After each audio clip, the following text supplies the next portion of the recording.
Thank God it's Friday. You're welcome to Breakfast Central. We're so happy and excited to have you this morning. And Joe, wherever you are in the world, we miss you. Please hurry up and come back. It doesn't feel the same without you. Look at all this space. What are we supposed to do? I don't know what we're supposed to do with all this space. Joe, we miss you. And if Joe were here now, we would have been hustling for coffee, me and him, because I'm not a coffee person. You're not really a coffee person. You would have had water in your cup. But look at now. Yeah. Don't let this cup deceive you. There's no coffee. Yeah, but don't worry. I mean, the two musketeers will make the best of today, and we have quite a lot in store for you as usual. Insightful conversations, humor, banter, news, wake-up conversations, just name it. Right. I can't name all of them because we have to get on with the show. And if you name all of them now, you're letting the cat out of the bag. And you can't let the cat out of the bag. So welcome to the show. I am Olive Emodi. Very, very glad that you've chosen to wrap up your work week with us. We know that when it gets to Friday, there's a certain sense, I think it's mixed feelings. On the one hand, you're thinking, oh, I can't wait for the day to be over so that the weekend is officially upon us. I think I started to appreciate Fridays when I started to become a worker, because before, when I was a little more flexible, I didn't understand why people would be doing TGIF. Like, what's so exciting about TGIF? But when you worked, Monday through Friday, back to back, on Friday, you're just like, wow, my best day of the week, I can't wait. And it's good, because I remember on Monday, we feel really energized or well-rested, and human beings need it. I mean, that's the way God designed us to operate. I have a proposal, God rested on the seventh day. Were you thinking about which day God rested? It's the seventh day. I have a proposal. I think that will be a more productive society if we could alter our work weekdays and our weekends. So we have 4 weekdays, 3 weekends, as opposed to 5 weekdays, 2 weekends. So I mean, some countries have proposed it, and they've seen that they get the best out of the work. They're more effective. And the Middle Eastern countries, for example, they work on Sunday. If Fridays I become a member of the Legislative House, these are the kind of bills that I will push for. We should have productivity, and in a bid to encourage productivity, we want to do things that will make workers feel like they're not burnt out. They work from Monday to Thursday, and Friday, Saturday, Sunday is and in Spain, they observe what you call siesta in the middle of the afternoon. China too. They take naps. Yeah. But I mean, 1 hour is too short for me. No. Typically, it might be too sweet, and you want to extend it. Typically, when you check naps, there's a certain duration. Once it crosses that duration, it goes beyond the nap. In China, for example, I have a friend who works in China. Once it's that nap time, they're not stopping them for work or anything. People go, they have lounges, people go to lie down. She uses her nap time to then do walks. So her 1 hour exercise during the day, she gets it in. Oh, that's really nice. Absolutely. But if we imbibe that culture here, it's just that so many people will end up in beer parlor instead of taking their nap. But, speaking about making life comfortable for workers in Abuja are protesting now. The NLC has, of course, the minimum wage is 70,000, but what we're seeing is that workers have down their tools, saying that they want the monies to be, reflected in their salaries. They had complained about, not having adequate representation or adequate financial representation, not being paid for months. And just to give you details of the stories, the public primary school teachers area councils, as well as medical staff at the primary healthcare centers across the 6 councils of the FCT, are the ones who are protesting and asking for the implementation of the minimum. I mean, these are teachers that are meant to impart knowledge on people that they're still very vulnerable, the kids. And imagine if you're not taking care of the welfare, the sort of quality education those children will be getting. It's just sad and heartbreaking that really this is actually coming from the FCT. The FCT minister is one who's known as a working and action minister, and it's quite unfortunate that this is really happening. But the fact that we're talking about it means it's going to get on the news, and it will catch the attention of the FCT minister, and hopefully within the next few days they'll be able to do something about it. It's sacrilegious for you to owe anyone. And then it's even more sacrilegious for you to owe teachers. I mean, there are 3 organizations here. We have Nigerian Union of Teachers, NUT, Nigerian Union of Local Government Employees, NULGE, as well as National Association of Nigerian Nurses and Midwifery, NANAM. They're staging the massive protest blocking the entrance to the FCT main gate. But the reports here, we're hearing that it's not necessarily because the FCT minister hasn't made provision for this, that there has been provision made for this. So why are they not So they say here that it's worrisome that the FCT minister, Nyesom Wike, released 4.1 billion naira to the 6 area council chairmen to pay the teachers minimum wage, but they didn't pay it, that they ate the money. So they are claiming that the money given to them, that's the council chairmen, are claiming that the money given to them was meant for the projects. But these people are saying, if you say this money were meant for the projects, what kind of projects are you doing in these area councils that is more important than the education of children? Show us the projects. They complain about the state of the schools, the number of the schools are dilapidated. But let's take a listen to the video and hear what they're saying. We are asking for our 40% peculiar increment of salary, our 35% increment of salary, our 25% increment of salary to be implemented, including also our annual increment. As you see me now, I'm right. They should implement our minimum wage, 40% peculiar, 35% wage award. All the money they have put in the government workers because of as a result of subsidy removal, teachers have not benefited in it, even 1 naira. But also accused area council chairman of violating the memorandum of understanding. We are asking for the area council chairman to implement our minimum wage. We are asking for our 40% peculiar increment of salary, our 35% increment of salary, our 25% increment of salary to be implemented, including also our annual. You can see the passion is speaking with the anger, and they're so agitated that those local government chairmen that have allegedly chopped the money need to. So you need to come and explain, though. What is the money for? And it's not small money. 4.1 billion is a lot of money.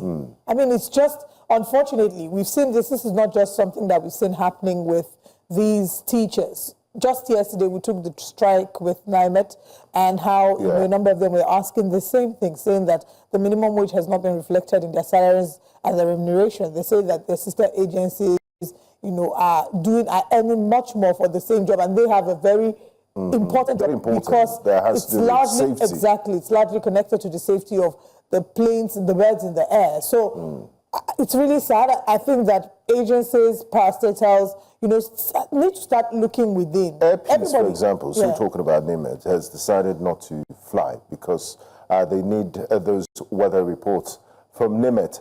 And other airlines, international airlines that rely on different apps, or they have their own ways of checking weather forecast, still flying on some domestic airlines. But something needs to be done about that urgently, and also the FCT Council. About that one, though, the good news we have is that at least they've had a meeting with the federal government, and the Minister of Aviation had made some promises to NIMET to ensure that they will look into their complaints. So they've shelved the strike for now, meaning that maybe things will return to normal, flights will be business as usual. So in the next few days, there's a deadline, I think second week in March, I'll confirm the date.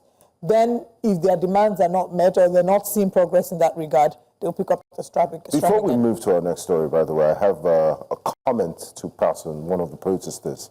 Next time you're protesting, especially when you're protesting things like minimum wage, you might want to do without wearing designer hats. Which designer hats? She was dripping in Dior, didn't you see it? Dior, Dior. Christian Dior.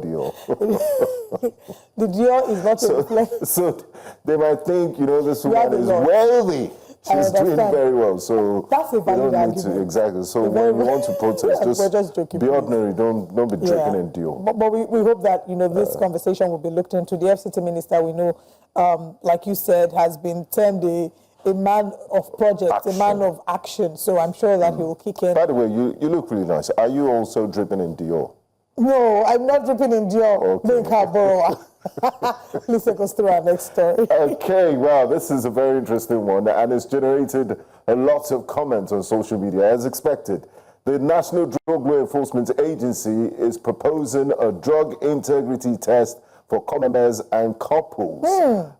So many people are, like most arguments in Nigeria, is polarized. It's either they die on this hill or that hill, and there's hardly a middle ground. And some have extended it. They said, look, apply to politicians, members of the Nigerian police, what have you. Couples, though. Couples, I don't understand the part of couples. So if I want to get married today, normally you'd have certain tests that you run in the hospital. You know, you do your STDs, you do your genotype, blood group, and all the likes. And then the next thing, we will now do drug integrity tests to ensure that we're not into drugs. Yes, because before you get married. There's a high level of divorce today, and people are fighting domestic violence is linked to maybe taking of drugs. Like you said earlier, you know, many will say that this is a polarized, and nobody, like now, he who has nothing to fear, I mean, I have nothing to fear. If anybody walks in here to say they want to do a drug integrity test, I'm very happy for them to test me because they will not find anything incriminating. Clean. I'm clean. However, the National Association of Nigerian Students have responded to this, just like you did say earlier, that many people say it's polarized. Why are we focusing particularly just on couples and core members? They have said, we're very okay with this. Extend it to everybody. Let our leaders and our politicians also make sure that they're subjected to... The Nigerian police. Nigerian police, very importantly, you know, are subjected to the drug integrity test, because at the end of the day, the argument for the leaders is because leadership starts from the top to the bottom. So leadership by example, if you're going to insist that the rest of the citizens have to undergo this mandatory test, then you also must be willing to subject yourself to this test. And, you know, that was a very interesting response, don't you think? But do we have a video for NAS? I think we have just if at all, the tweets. But maybe we should ask our audience what your thoughts are regarding, you know, the subjecting of certain classes of individuals to a drug integrity test. They have said they will subject the core members. But I don't even know what brought core members into this conversation. What's the rationale behind this? These same core members that are giving up themselves. I mean, it's just means to frustrate people and create extra means for people to make money. Also, you have to start paying for drug tests here and there, and it's just making life. We have more important issues that are facing us. So I know there's a drug problem, but this compulsory testing, like you said, why, if you single out few sections of society, it's discriminatory. So let's test everybody. Exactly. Yeah. Because even we don't even have I think it's called breathalyzers in Nigeria for drinking and driving. So what about the alcohol problem, which is even more? Yeah, focus on access to alcohol is easier than access to drugs. People are driving, they're risking lives, drinking and driving. You should be more focused on that. And I mean, two things can be right at the same time. Exactly. If you want to do this drug test, make it holistic. Exactly. I mean, I completely agree with the fact that I think that it's important. We do have a drug problem. We can't deny the fact that we have a drug problem. But I wonder why, I mean, there's always a rational thinking behind every policy. Have core members been misbehaving? I think that we haven't the 77,000 they just gave them is a lot of money. A little bit of drug. Like they might want to indulge. To tithe and 10% to drugs. Maybe. Because I don't understand. Maybe we ask Benny to look at the core member we have here, Benny. Yeah, very diligent and sweet lovely boy. Man. Lovely young man. But just to say that I think that core members have sacrificed a lot for us as a nation. During NYC, they're using core members to teach in schools. They're using core members to do really. Now they're you like still want to test them for INEC ad hoc staff. Exactly. For census. Everything we use core members. Come on. Core members need a break. They need to even increase that 77,000 to like 770K. Wow. That's what core members get in the UK. In the UK.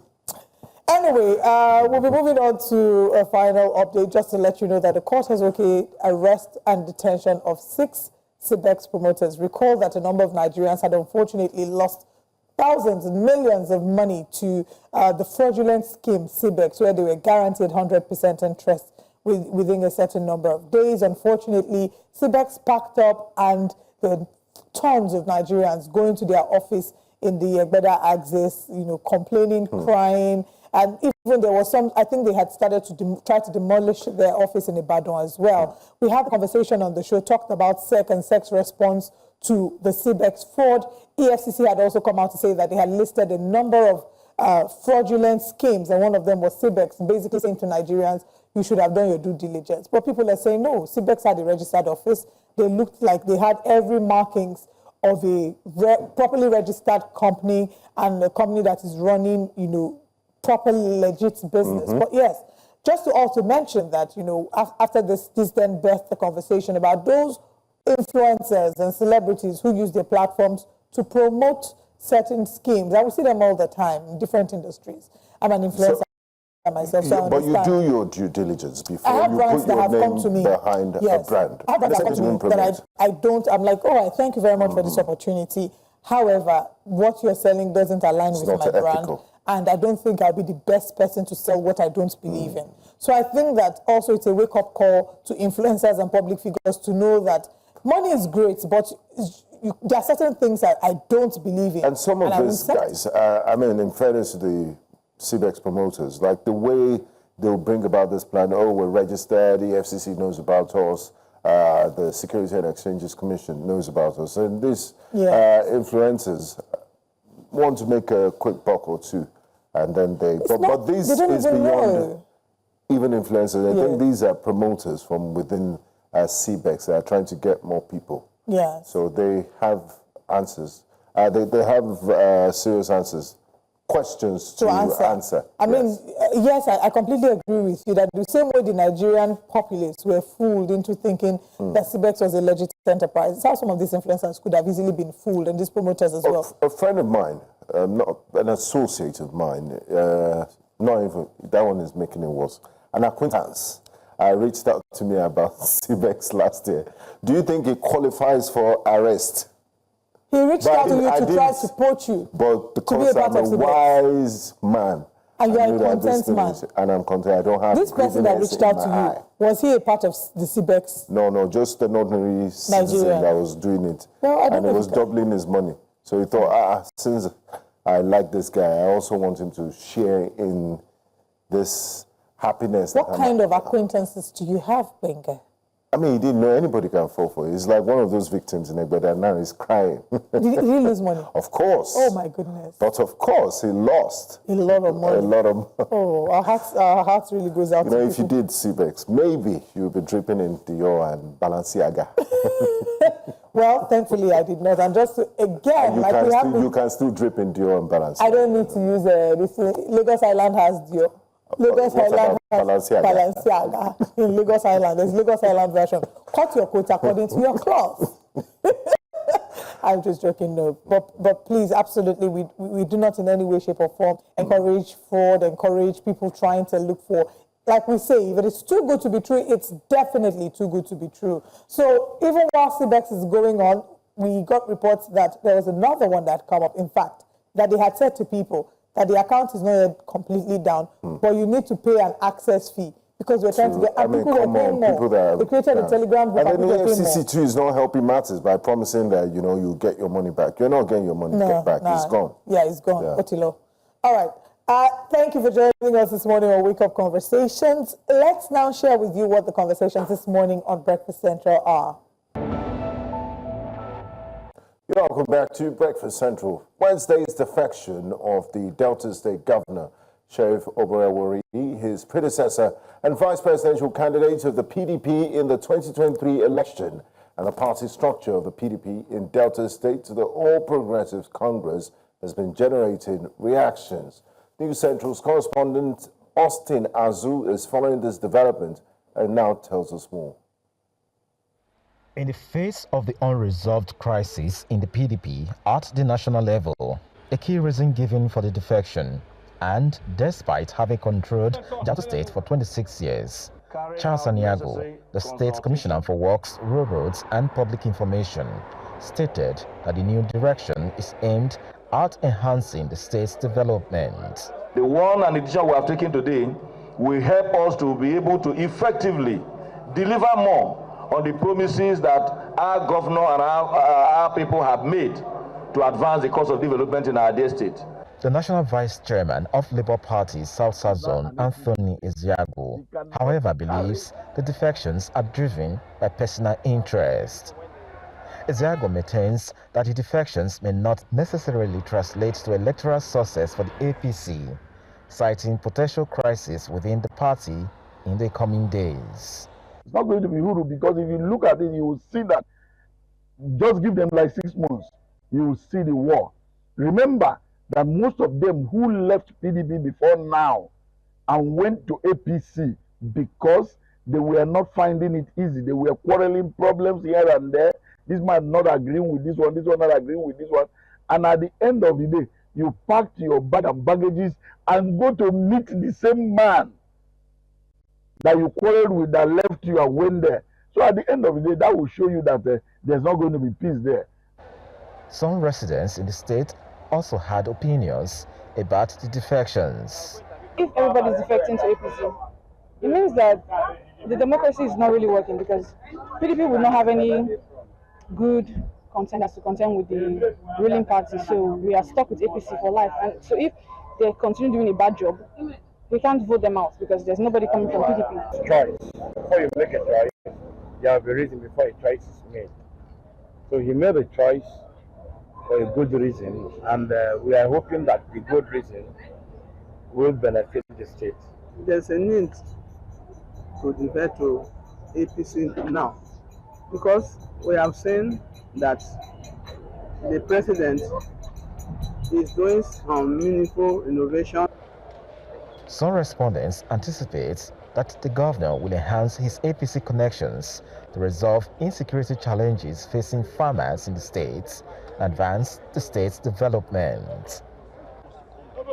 In Asaba for News Central, Austin Azu. Austin Azu is, of course, following the story that has caused political tremors, shaking Delta State and beyond. And, of course, have been reactions pouring in following the defection of Governor Sheriff Oborevwori and former Governor Ifeanyi Okowa from the PDP to the APC. Now, this shift has left many asking, what does this mean for the political landscape in Nigeria? This morning we'll be joined to have this conversation by the convener, APC Rebirth Movement, Dr. Aliyu Audu. Good morning, and thank you very much for joining us on the show this morning. All right, just to mention that we have, of course, been following up with this story and what this means for the opposition. What does this mean for democracy in Nigeria? Is it that much of a big deal? Many have said that Nigeria is becoming a one-party state, as we've started to see defections, not just from the All Progressives, not just from the People's Democratic Party to the APC, but we've even seen the Labour Party. Some people move from Labour Party to the APC. In Delta State, of course, we have the most recent defections. And we're joined this morning by the convener, APC Rebirth Movement, Dr. Aliyu Audu. Good morning, Dr. Audu. Thank you for joining us this morning. Good morning. Thank you for having me. All right. Your thoughts on the defections that have happened, the most recent ones that have made the headlines? Of course, they're not the first. There have been a number of defections that have happened in the past few months, but the most recent ones would be the one that happened in Delta State, the governor of Delta State, the former governor of Delta State, and several other political leaders that have moved from the People's Democratic Party to the APC. And Nigerians are saying that the country is gradually becoming a one-party state. And I want your reaction to that. I don't think there's anything true to say the country is becoming a one-party state. If you look at the trajectory of PDP in Delta State, it all started under the leadership of the 99 executive governor of the state, Chief Ibori, and you understand the relationship between him and the current president when they were all governors back in 99, and despite being governors on different political parties, they've maintained mutual respect and solid relationship from then till date. And in all honesty, there hasn't been a party that for 10 years straight in government, has maintained consistency in terms of value, in terms of growth, in terms of national inclusion and national development. Like, the leadership of APC in the last 8 years and the current 2 years ongoing under the leadership of President Bola Ahmed Tinubu. And for those who understand what governance is and those who understand what politics is, they understand that Mr. President is heading in the right direction. They are aware of the difficulties, no doubt, but they can going into the future of what is to come from all of these reforms, and they are completely at home with it. And part of where they can support that is ensuring that they move along with the president on the same political party and deliver more for their people and for the nation. Now, Dr. Audu, there's a school of thought that believes these defections are just based on political opportunism and selfish interest by some of these parties. Senator, the former governor of Edo State, Adams Oshiomhole, once said that once you move to the APC, your sins are forgiven. And we've seen a number of individuals that had cases with the EFCC. Once they moved to the APC, we heard little or nothing about those cases. And Governor Okowa, for example, is currently answering questions with the EFCC. And some analysts have said, you know, this is one of the reasons why he's defected to the APC, to provide cover. How do you respond to such people who make this sorts of statements? I don't have to respond. I mean, it's their opinion. It doesn't make it fact. You know, I mean, it's funny because when you look at the list of people facing trials with, with EFCC, you find out that, they cut across parties. You know, recently we understand. We remember the drama between former governor of Kogi State, who is, an active member of the APC, and the EFCC. So that's I don't know where whoever is making such statement want to place that. So which of the former governors of Kogi State are you referring to, just to be clear? Former Governor Yahya Bello. And his APC.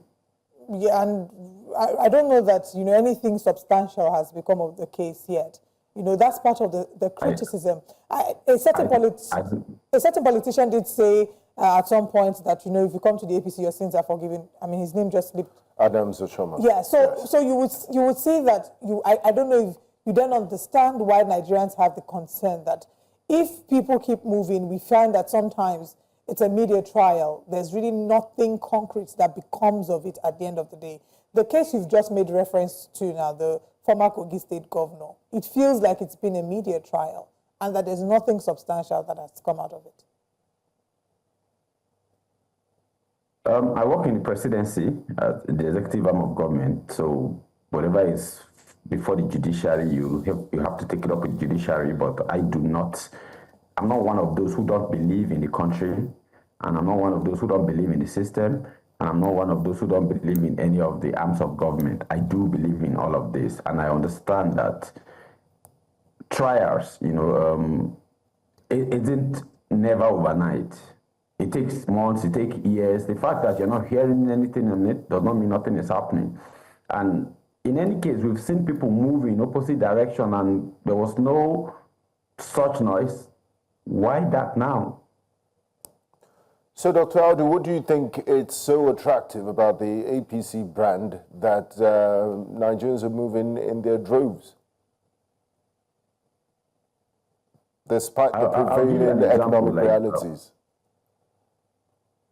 I'll give you an example to answer that question. When the APC was formed, the pride of the amalgamation at the time was Lagos State government. People look at what has happened in Lagos between 1999 and 2013 when APC was formed. And if you look at the last 12 years, what has happened between 2013 and 2025, in Lagos, the question is there. The question you're asking has its answer written all over that. Progress is why people move.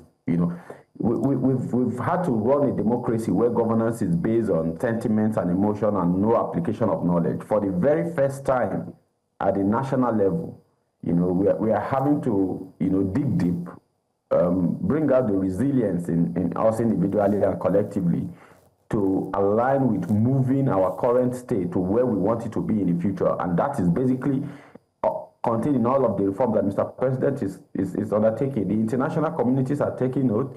The macroeconomic indices shows that, yes, all this are going to, are going to yield the right result at the right time. And people who already see all of this, are aligning, and I don't see anything wrong with that. If you think something is so good, then you expect it to attract others. Because I know what I have is good, and it's attracting others. I don't have a problem with it. It's for people who do not invest in what they have. When we started the APC rebate some years back, we made it known that we understand that most political parties within the country have had issues of not sticking to their for foundation ideals.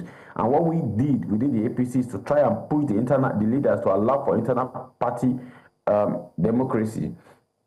And that has yielded results. The emergence of the current president is as a result of, party doing what needed to be done.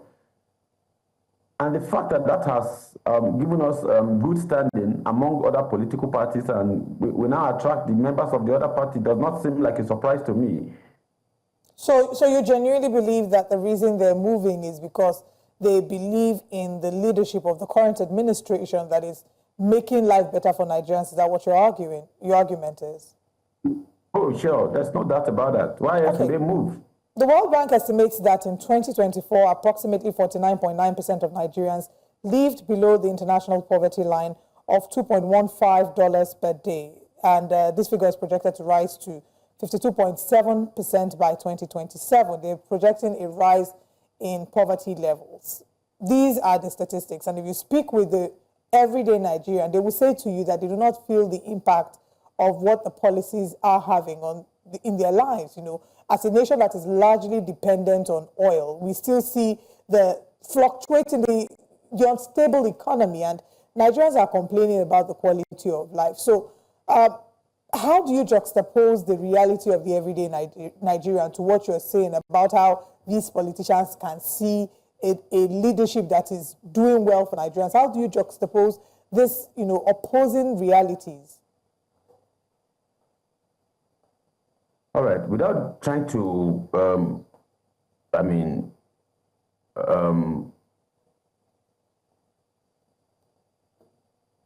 I'm trying to put it in proper perspective in such a way that it doesn't seem like I am not recognizing the current economic realities. But I don't think anybody ever expected any good to come without some pain. That's a fact.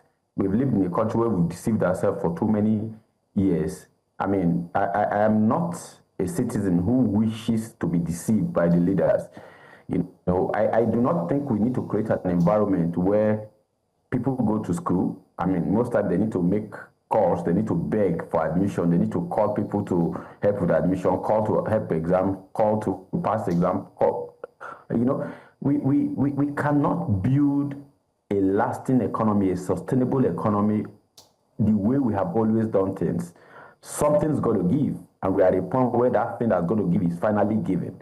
And we have a president who understands that we must pass through this to be where we want to be. And he's done everything possible to achieve that. And he has a track record. This track record is visible to anybody who is knowledgeable enough. We are very educated, but we don't apply the knowledge.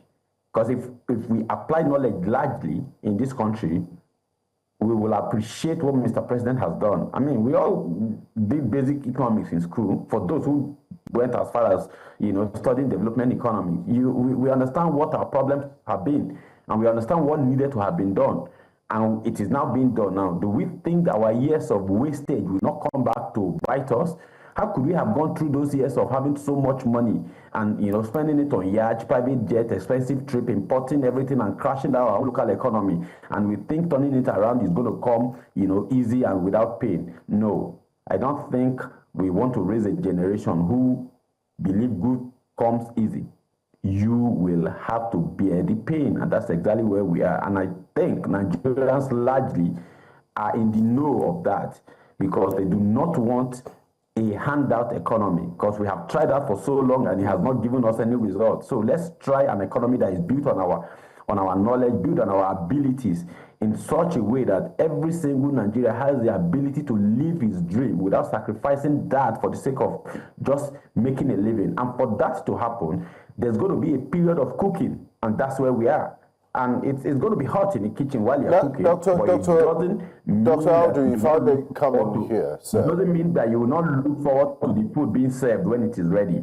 So for those who understand, what's being done, they can perceive the aroma of the cooking food.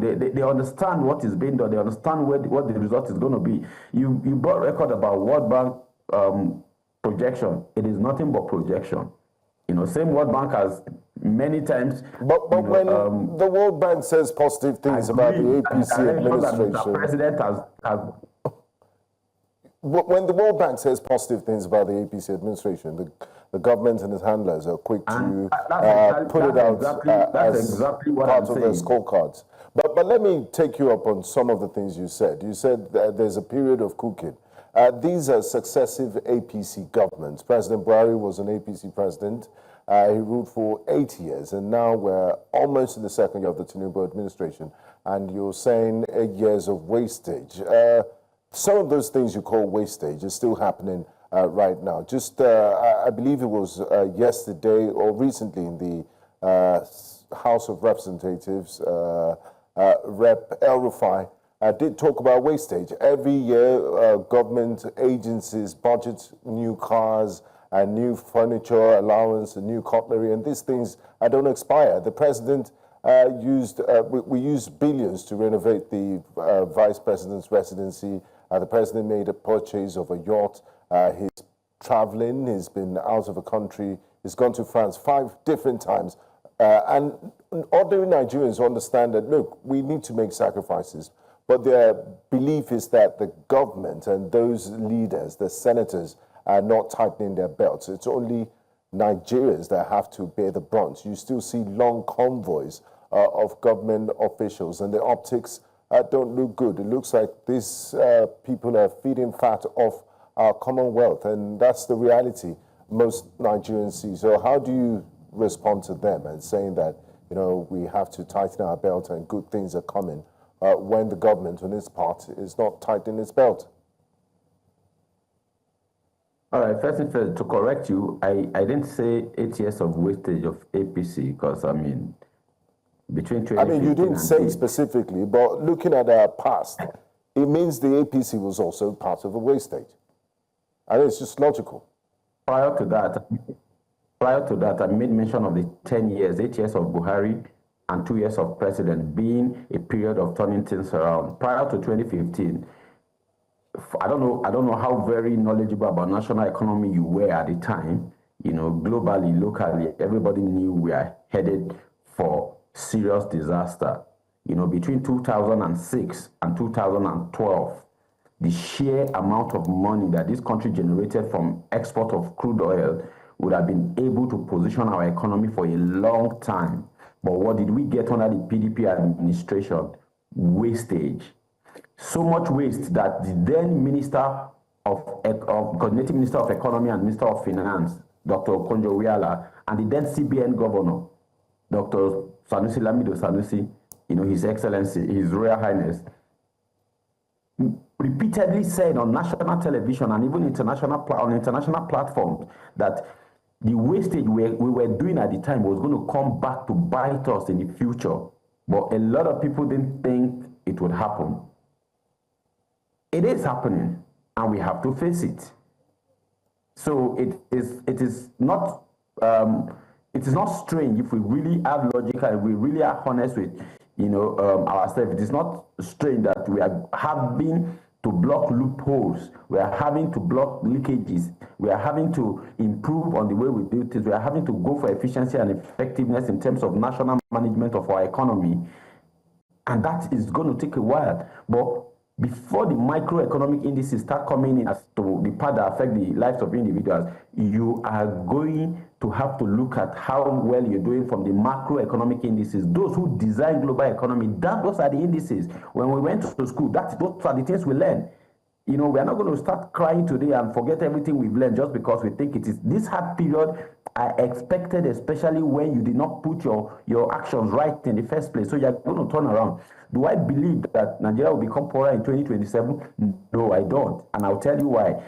From before the COVID, a lot of projections of World Bank that spelled doom for Nigeria have almost always been defied.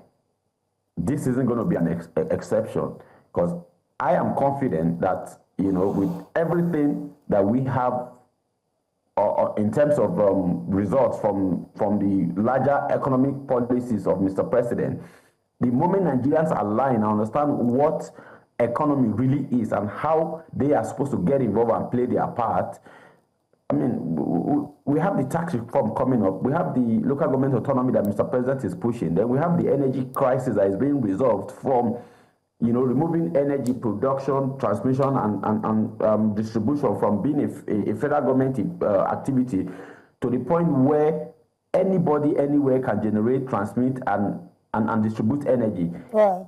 Once that kick in and we can all generate, we can generate enough energy for our use and stimulate the economy. Jobs will be created, wealth will be created, and economy will be able to economy will thrive, and not just thrive, but sustainably thrive, which is what we need to do. Build an economy that does not need help, that does not need assistance every now and then.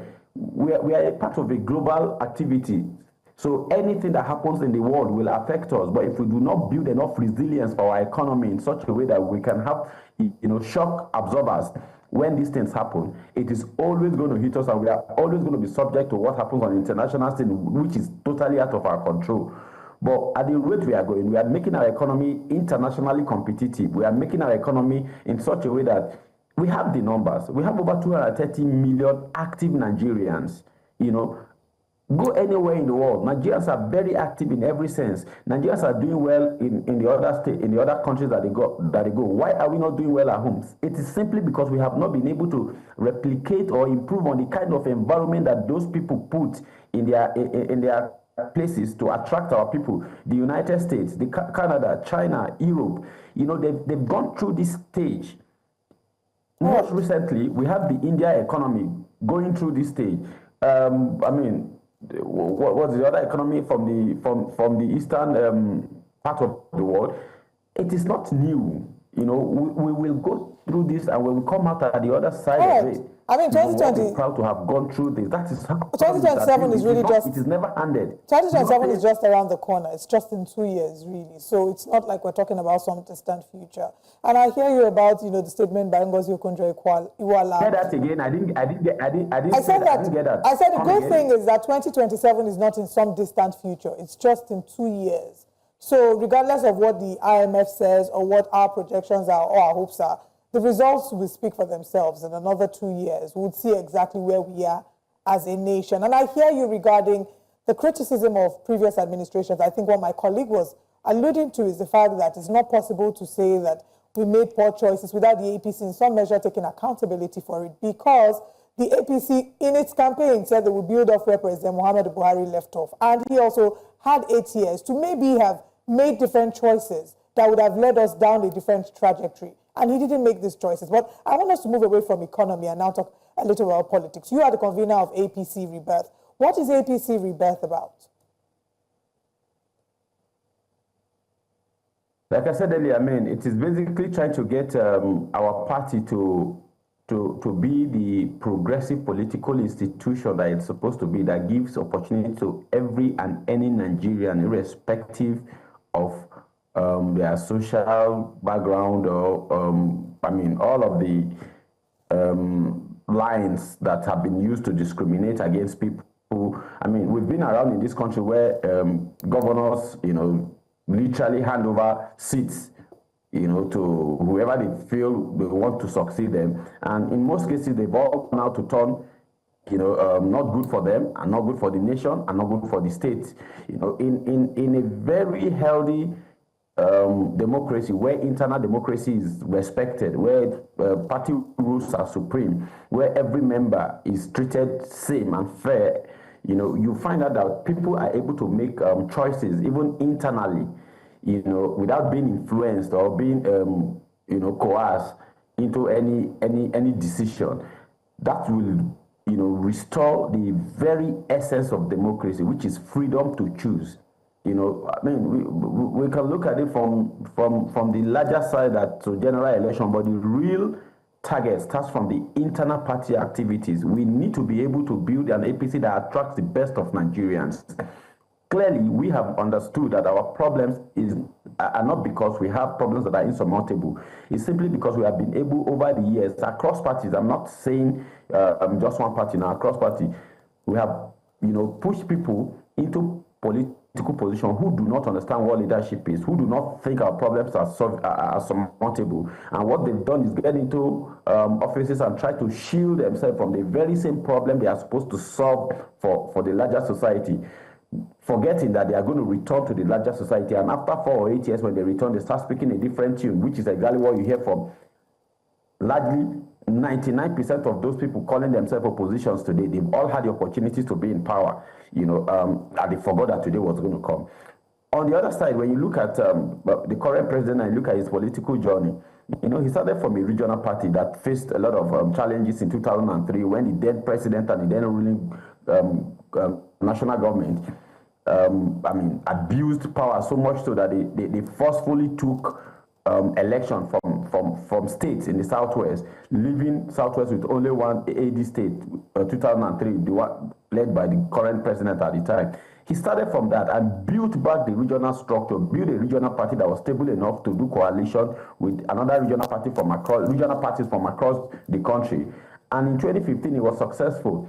What I'm saying here is, if a party is built on ideology, nothing says they have to be 100%. There's still going to be improvement. We are still going to keep, improving on how we do things and what we do. But we must understand that leadership is basically to reposition a country so that the average Nigerian has a life to live.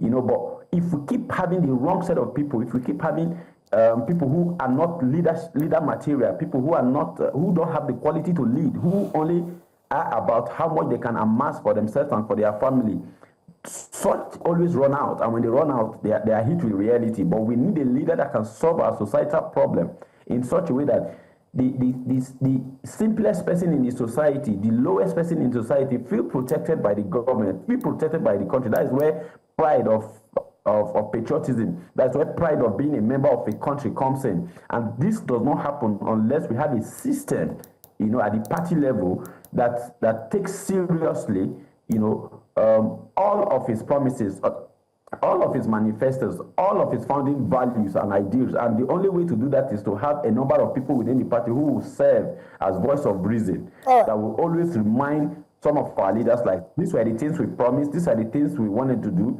Can we go do it the way it ought to be done and the right way? That is what APC Rebirth is about. It's about returning APC to its founding values and its founding foundation that attracted many of us into it. And when we do that, we have no doubt that we are going to attract many more people who have the quality to lead us as a nation into prosperity. As a follow-up question, and thank you for setting that foundation, but as a follow-up to that, I'm asking because I want to find out what exactly the ideology for the APC is. And if there are concerns that there's been a huge influx of politicians from other political parties, people who, as recently as a year, 2 years ago, were strongly against a President Tinubu presidency, but they're now aligning themselves with the president. Is there a vetting process for, analyzing or allowing those who would qualify to be part of the APC? Or is it really a situation of the more the merrier? And do you worry that there might be a conflict of ideologies, seeing as these people were opposition that are now coming to be a part of the party?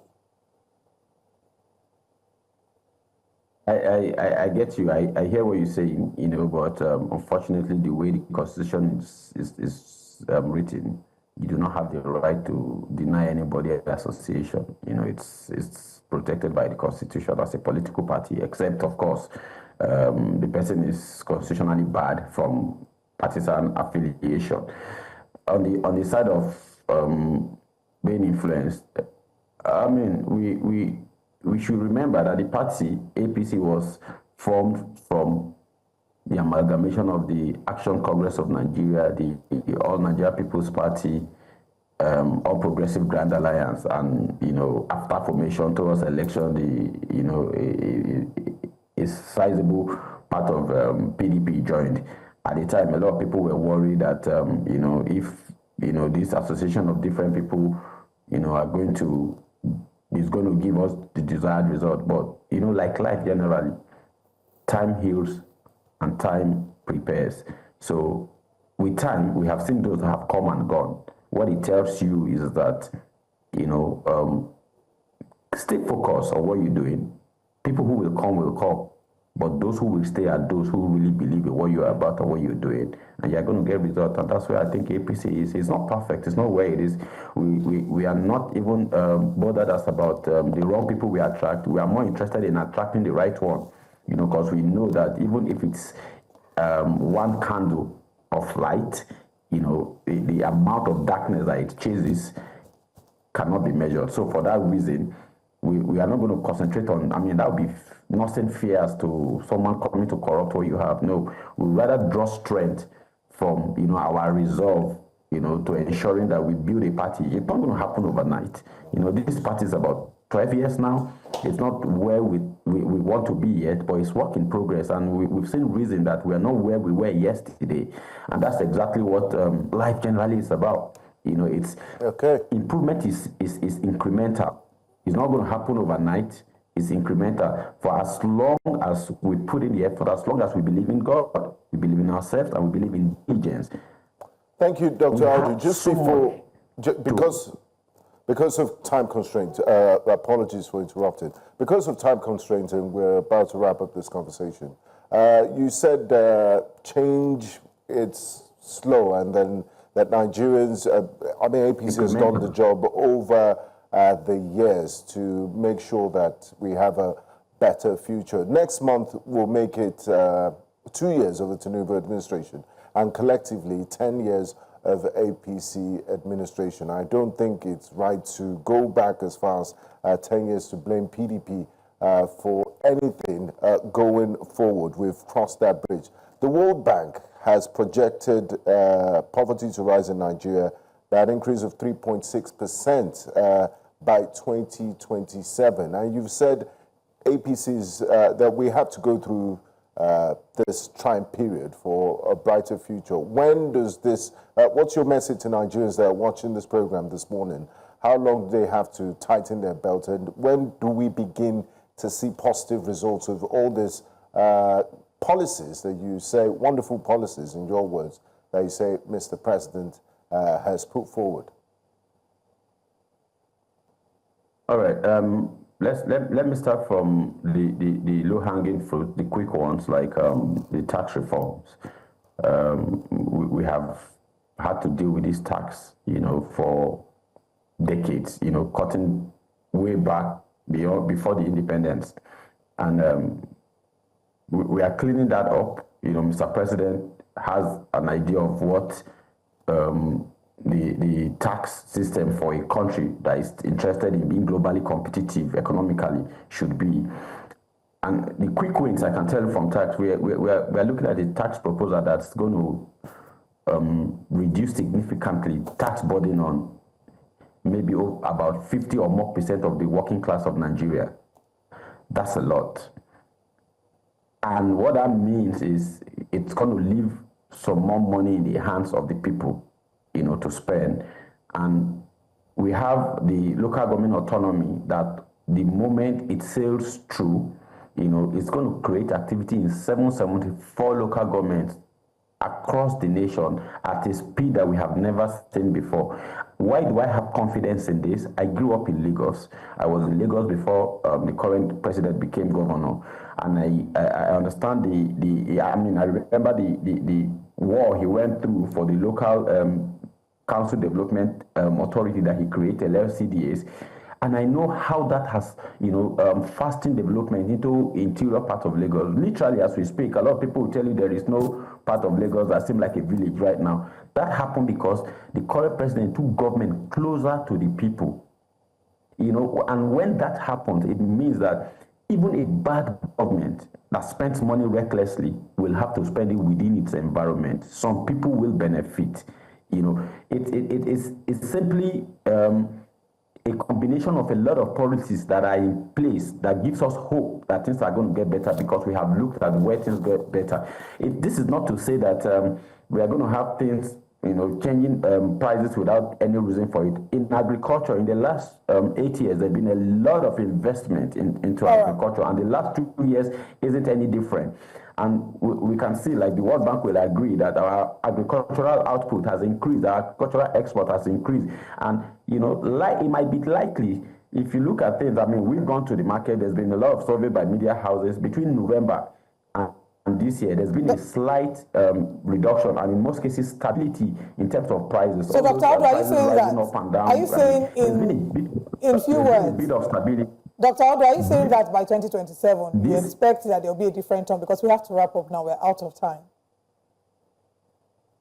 Oh yeah, I'm confident that before the end of this year, as a matter of fact, I mean, Nigerians will start feeling the impact. I mean, it is okay. The good thing about it is in our best interest, really. The reform is being holistic in its impact. It is in our best interest, really. Every Nigerian, it is in our best interest that everything that you've said in terms of your projections for what we should expect come to pass. Because the truth is, when Nigeria works, it benefits all of us. So we want to see a better Nigeria where the average Nigerian can have a decent quality of life. Dr. Audu, thank you for joining us this morning on Breakfast Central. We appreciate your time. Thank you very much. And I would like to always enjoin us to remember to remind ourselves that, like the scriptures say it, if we do not believe, we will not experience. We need to believe and put in the work. We will get results. Whilst I agree with that, some people will respond to you and say hope is not a strategy. But that's another conversation for another day. Dr. Audu, thank you for your time with us. Let's now take the conversation from here and move to Southeast Nigeria, where News Central TV, staying true to its mission of amplifying critical national conversations, hosted a high-stakes edition of its town hall series in Anambra State, with a focus on the escalating insecurity plaguing Nigeria's southeast. The event sparked a dynamic exchange of testimonies, tensions, and commitments as stakeholders confronted the harsh realities facing the region. News Central's Israel Oborevwori has more in this report. Let all stakeholders put heads together. The town hall drew a diverse mix of participants, including traditional rulers, community leaders, concerned residents, and law enforcement officials, all united by a shared sense of urgency to address the deepening crisis. Discussion centered on the impact of IPOB activities, the sit-at-home directives, and the growing fear that has crippled both economic activity and social stability in the region. Without security, no farmer will go into the bush and cultivate. Like last time, our national president from Plateau State, they killed her husband in the bush while farming. Added to that security problem, but what you may call an attack on our people. The people of the southeast have been dehumanized, even by the security persons that are to help them. Presiding over the security concerns was Commissioner of Police Anambra State Ikoye Orutugu, who made a heartfelt appeal for public support in the fight against criminality and unrest. What we need is just community support. However, the event took a tense turn when the Commissioner of Police, Ikoye Orutugu, alleged that some traditional rulers were complicit in shielding herdsmen responsible for disrupting farming communities. The comment triggered immediate backlash from participants who strongly denied the accusations and demanded evidence. Address your traditional rulers. How did the so-called cattle rearer jump to that place? Because only him, sometimes with one cattle rearer, only him, with one small boy, when they follow, carry stick, they follow up. Before you know, he's expanding. He's carrying Okogoro to one traditional ruler, to one chief. We have a list of people who are to speak. Please hold on. I want to tell us that these Fulanis, they don't consult anybody before entering our communities. These people know our bushes better than we, the owners of the community. I remember that some few years ago, a group of people that are involved or engaged in herdsmen made a national broadcast. It was all over Nigerian media, that if they are not given land to graze their cattle, they are going to wage war against Nigerians. Despite a heated exchange, the session ended on a note of cautious optimism as stakeholders shared ways to improve security in the region. We are the solution. If we want solution, we are the solution. Give us the solution. Mr. Governor is trying in his own part. He will not say something and come down and do it. Anambra State in general is very, very much free from drugs.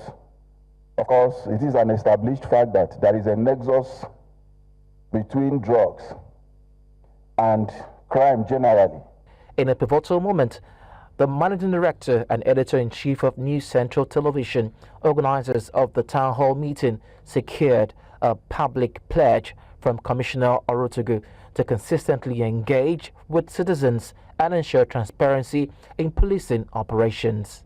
The bottom line in all of this is there is an understanding here that CP Anambra, for as long as there's an assignment in Anambra, he will create time and the police will listen, and we're hoping that the information provided will lead to intelligence that will make it possible for us to say Anambra is now cleared of all forms of insecurity.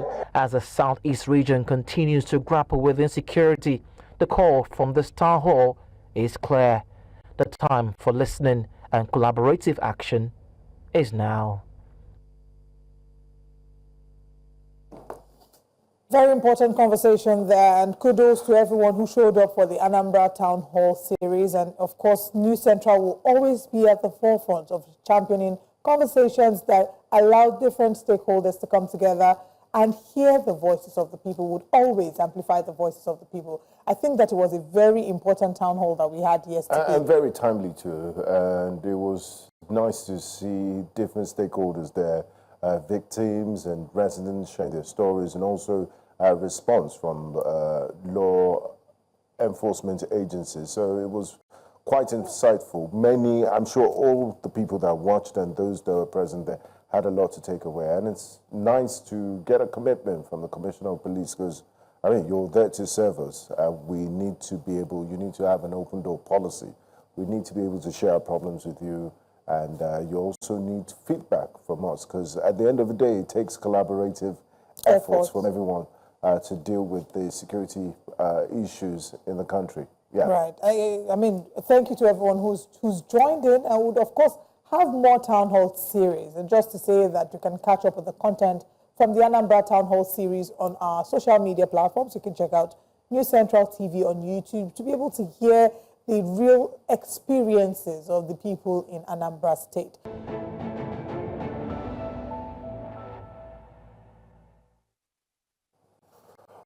We are on the verge of seeing a major proposal from INEC that could redefine Nigeria's electoral process. Well, let's tell you that the Independent National Electoral Commission, INEC, is pushing for a legal framework to permit voting without permanent voters' cards, PVCs. This bold move has sparked intense debate across the country, with Nigerians asking if this move is really the future of voting in Nigeria or a recipe for chaos. Joining us this morning to share his expert opinion on this development is the Advocacy Officer and ECOWAS Liaison Lead, West African Democracy Solidarity Network, WADEMOS, Mr. Austin Ayegbe. One welcome to you, Mr. Ayegbe, and thanks for joining us on Breakfast Central. Now, this announcement came as a shocker to many Nigerians. First of all, I would like to know what your take is. Some of the opinion that this might lead to widespread rigging and also identity theft. What do you make of this announcement, of this decision, or this proposal rather? Yeah. Okay, thank you very much again for having me. I think Nigeria are being skeptical because of the trust deficit within the electoral management body and, of course, the electoral management system. Well, it is not a breaking news. I mean, the conversation started a few months ago, about 2-3 months when INEC proposed the total removal of the printing of INEC is not removing PVC from voting. And removing the PD cards that you print, and people go to INEC offices to then pick up those hard cards. So this is it, which is a very fantastic point that INEC has done. And I say this for people who know me, I will say it the way it is. This is a good proposal, and Nigerians should take it. What does it talk? What does this mean? In 2022, during the Ekiti and Osun elections, I observed, personally, during the course of observation, I observed that we don't truly need a PVC card to vote. What you need is an identification and not the hard card that INEC spent huge sum of money to produce. And if you go around the country, every election, you will see media, including yours, going to INEC offices and seeing a stack of PVC cards not connected. Some we see, it said a few years ago, we saw how some cards were buried and some people, where they were sweeping, found them. And all of those information, misinformation, disinformation that follow PVC card, we can truly stop it. The truth of the matter is, with the biometric system, what you need is an identification that you are registered in this polling unit or that polling unit. With your VIN number is the most important at this time. With your VIN number, you can truly vote. Like I told you, during that Ekiti and Osun election, I observed in two occasions, a presiding officer who was doing the electronic accreditation, when the voters came with their PVC, he just looked at it, entered the number. I'm not too sure of the number he entered. I mean, how many number he entered? I'm too sure he entered up to 6 digits. Most likely the last 6 digits of the VIN number.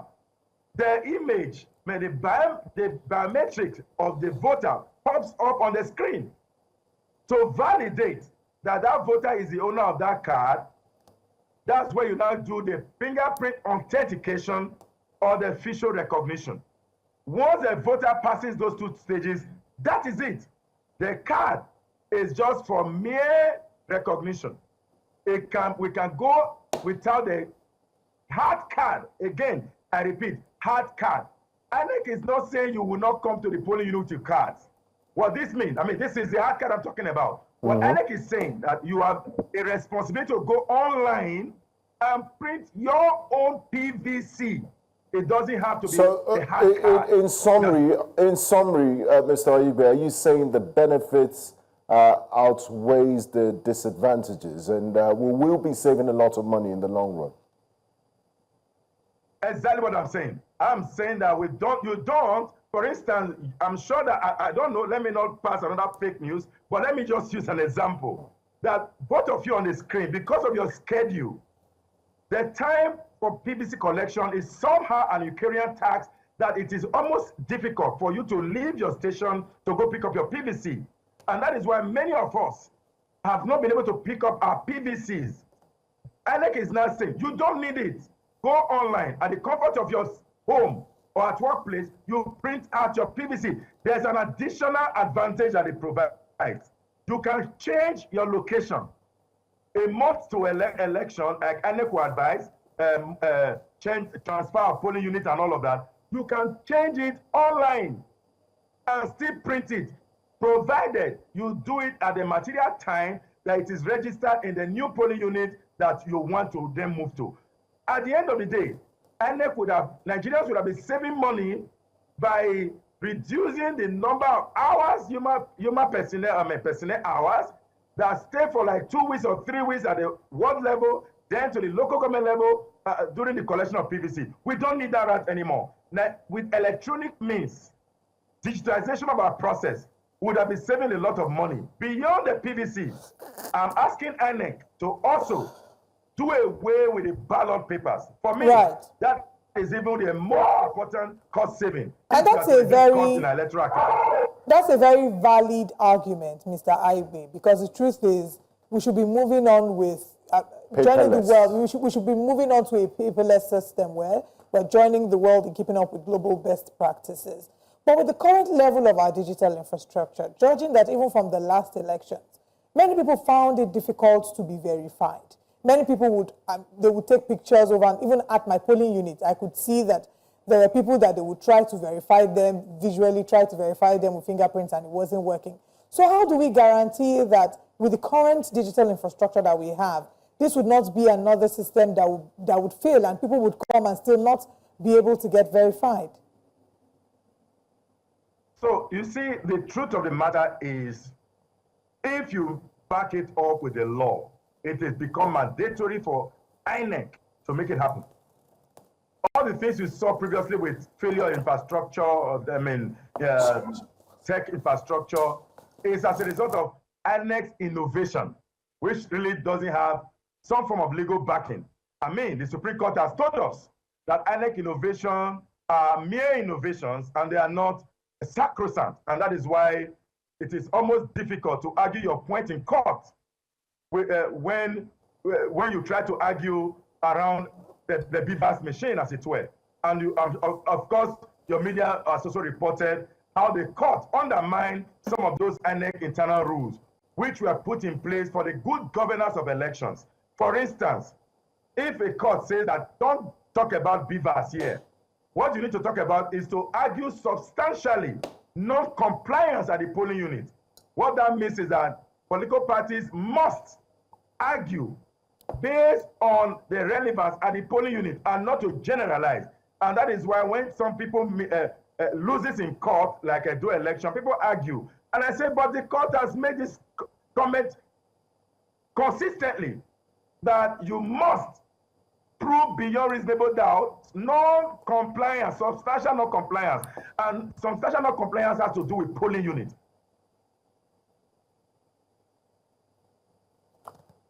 Hello, Mr. Igbe. Are you still there with us?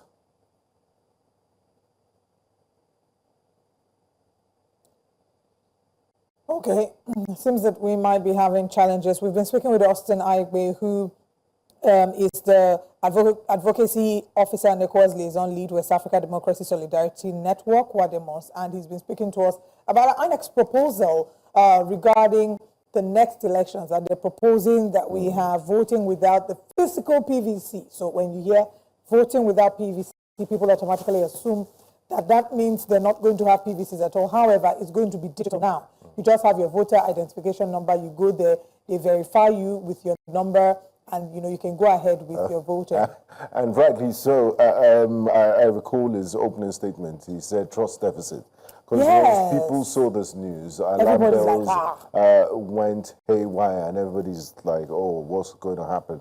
Are they using that? And then following our discussion this morning, he explained that, look, the BVAS system still has layers of verification, so it doesn't mean it's just, it might save us time, and it's a more efficient system. But I'm looking forward. I believe Mr. Igbe is back. He made a proposal, and I'm sure Elon Musk would be very proud. A very technologically driven, advanced proposal about paperless ballots. So can you walk us through this, and what do you envisage? You said that there's a possibility that we could even imbibe a system of voting without paper ballots. Could you share your thoughts with us, please? Mr. Igbe. Okay.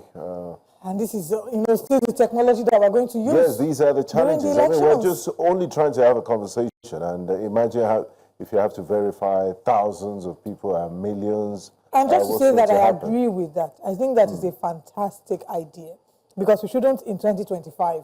Okay, then it will be 2027. We're going to elections, and you're having your PVCs. People vote from their houses, abroad. You don't have to go to a physical. But to put up all this infrastructure, Starlink services, Elon Musk, for example, that work in remote areas and connect directly with satellite would cost a lot of money if INEC has to deploy Starlink services, for example, to all nooks and crannies of Nigeria. So we stop having connection issues like this and network challenges, and we have seamless operations. I mean, there are people that barely vote. Our elections are very expensive. Democracy is a very expensive process, but it's the price we have to pay for good governance and freedoms that we enjoy today as Nigerians. So some will argue that no cost is too high for our elections, but we can also streamline the process, use technology to reduce cost. Do you know how much those PVCs cost? The numbers, the sheer volume you have to print. And then part of why we couldn't even start, excuse me, we can't even start elections early in some polling units is because these materials have to be dispatched on the day of the election. So some of them would then go to their local government to collect the materials at 8 a.m., sensitive materials, and then that's when we're seeing the likelihood of, manipulation. Like he said, we have different schedules. What time would you have to go pick up your PVC? And if you don't have a PVC, you can vote. It disenfranchises you. So if there's a system that allows you to print and present it with all your and even vote anywhere, because my polling unit is in VI. Yes. Then I will come to Ikeja to do my show. When will I finish and go and join there's always no movement. So, but you have the luxury of being a journalist, so you're exempted. But let's talk to Mr. Igbe. Mr. Igbe is back. I was going to ask you about a suggestion you made earlier about paperless voting. How is this possible, and what does it envisage?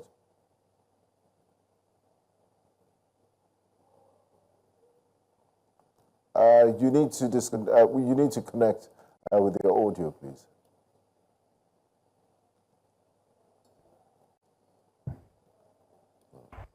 Okay. Hello. Yes. Yes. The irony of discussing technology and exactly, we're having technological challenges, and we're looking at using technology to fast track our voting systems. I like, but this is not technology. This is internet. So there are two different things. Yeah, it's still the internet is also part of tech. No, there are two different things, because I tried, even the proposal about electronic voting is not internet voting. There's a difference between electronic voting and internet voting. So what the BVAS does is that the information is preloaded on the machine you're going to use. It's like your phone. When you have a name stored on your phone, I'm not going to talk about some phone model where you store more than one name, it's difficult to pop up. When you have a name stored on your phone, it is easy to find it than Googling that same name. So what the kind of tech we have today in Nigeria is not the kind of blockchain technology. In fact, you don't even need it for the Nigerian election if that would cause a problem. For those who appear at the polling unit to vote and their fingerprint is unable to verify, it is truly possible that those voters are the owners, and it's also possible that they are not the owners. INEC could then put some form of back-end channel to deal with that kind of issue. For instance, asking the relevant questions, ask the voter, what's your age? Because the age is in the back end. What's your address? The address is on the back end. That is the model they use in Sierra Leone. In the Sierra Leone election, where the voter's name is not a ballot, the register, it goes through a process like we used to have the incidence form in Nigeria that we criticized at that time because of the too many challenges eventually popped up. You ask the voter, what's your age? What's your mother's name? Those information that are not visible on the card. Once the voter goes through and he passes it, you clear the voter. However, it is always good to look at the positive externality against, and you measure that against the negative externality. I am saying, in this case, that even though 1 million people show up to vote, and of that number, 200 was unable to be verified, I am saying it's a positive externality than the huge amount of money that we use to print these hard cards that are not used. We need to weigh those options and then take a decision. I'm of the opinion that saving costs, even though, in quotes, maybe 1 or 2 or 3 or 4, 5, 10 persons are unable to be verified, it is actually possible that those are not the owners of the card. But INEC can put a back end to check it. All right. I mean, you have talked about what this would look like. But before, as we count down to elections, whilst there are still, Anambra has elections, for example, in November, we have our elections in 2027. What are some of the changes that you think should be implemented as we count down to the elections? There have been a number of proposals, for instance, early voting for essential workers, media, military folks, folks involved with electoral duties, observers. Maybe that number may be, let's say about 10 million, which is actually less. I'm exaggerating at this time. But the proposal for that early vote, I have a problem with it. Coming from Ghana's election of December 2024, where the system had long time been using early voting. In the Ghana 2024 election, less than 140,000 voters registered to vote early. Of a population of voters, registered voters of 18 million plus, the contribution of early voters in the Ghana election was less than 1%. New voters, new registrants to vote, had about 7%. Rather than looking at early vote, clean up the electoral system, improve the trust. I repeat, the trust deficit in INEC conducting an election is a big challenge. Will I say the biggest challenge? Underneath that conversation is the manner in which INEC leadership are appointed. How the INEC chair is appointed, the commissioners are appointed, and how INEC make rules for election. And suddenly, we have moved from polling units to court units. Deciding election now, it is no longer at the polling unit. It is now at the court unit, which is a very weird scenario for us as a country. So voters are tired. Why do I need to vote at the polling unit and then the courts need to decide my vote? You can say that by way of justice, yes, it is okay. But if you look at what has happened historically in Nigeria, here's someone who came out number 4, became number 1, sends a wrong signal to the electorate. Beyond that, we have seen a number of judgments that has weakened the voting population quest to turn out to vote. Beyond early vote, if we must do early vote, we must, as a matter of fact, begin to introduce electronic voting with a paper trail to follow. What do I mean? When a voter comes to vote, if he's voting early, a voter registered as an early voter, that voter is given a polling unit specifically where the voter will go and vote. And appearing there, once it displays the card or something that INEC would have issued or sent by mail with a QR code that can be scanned, the voter is allowed to vote and move out immediately. The voter doesn't need to stay there. If it's a police officer or the military guys who are assigned to a particular area, you assign to them the closest polling unit. And that voter can vote electronically, not by ballot paper. All right. Because that's my only position. So I can reduce the pressure. There will be proposal for a one-day election to reduce costs. I am saying that proposal will not solve the idea of voters turnout. It will further complicate our electoral system because we run on the day of vote, we have the president, the Senate, the House of Representatives, the governors in majority of states, the House of Assembly, those 5 elections. By the time you include the FCT election that is being proposed to also happen the same day, that would mean 6 elections. And in the 6th elections, you have the area council and then you have the councillors. If one polling unit is going to have that in one day, it will be catastrophic. Right. I repeat, I mean, catastrophic. This is quite an argument that, you know, many have gone back and forth with, you know, regarding whether or not we should have one-day voting. But I'm sure that we've not seen the end of the conversation, but we appreciate your thoughts on the subject matter. And we hope that we can see a number of these suggestions taken into consideration even as we count down to elections. Thank you very much for your time with us this morning. Thank you very much. Thank you. All right, moving away from conversations about the elections, let's look at latest statistics by the World Bank. The World Bank has projected a rise in poverty levels in Nigeria, estimating an increase of 3.6% by 2027. This forecast, presented in the latest Africa's Pulse reports during the IMF and World Bank spring meetings in Washington, D.C., attributes the worsening outlook to Nigeria's dependence on oil, economic instability, and weak governance systems.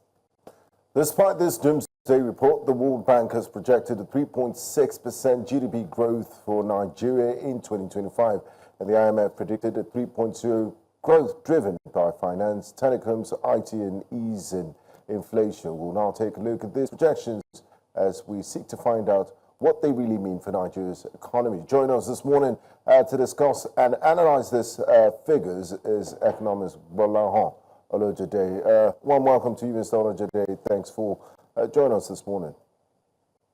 Yeah, good morning. Nice to be here. Now, the big question is, on one hand, there's the positive news of 3.0% growth, and there's also negative news of people 2.7% falling into poverty by 2027. How do you reconcile this? Isn't it contradictory? How can you have GDP growth and then there's also a poverty increase? And what's driving this?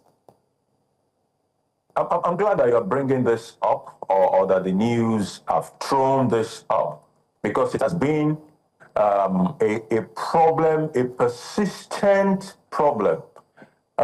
Way back, as far back as 2014, don't forget 2014 was when we had the highest GDP for Nigeria, after we have done that rebasing.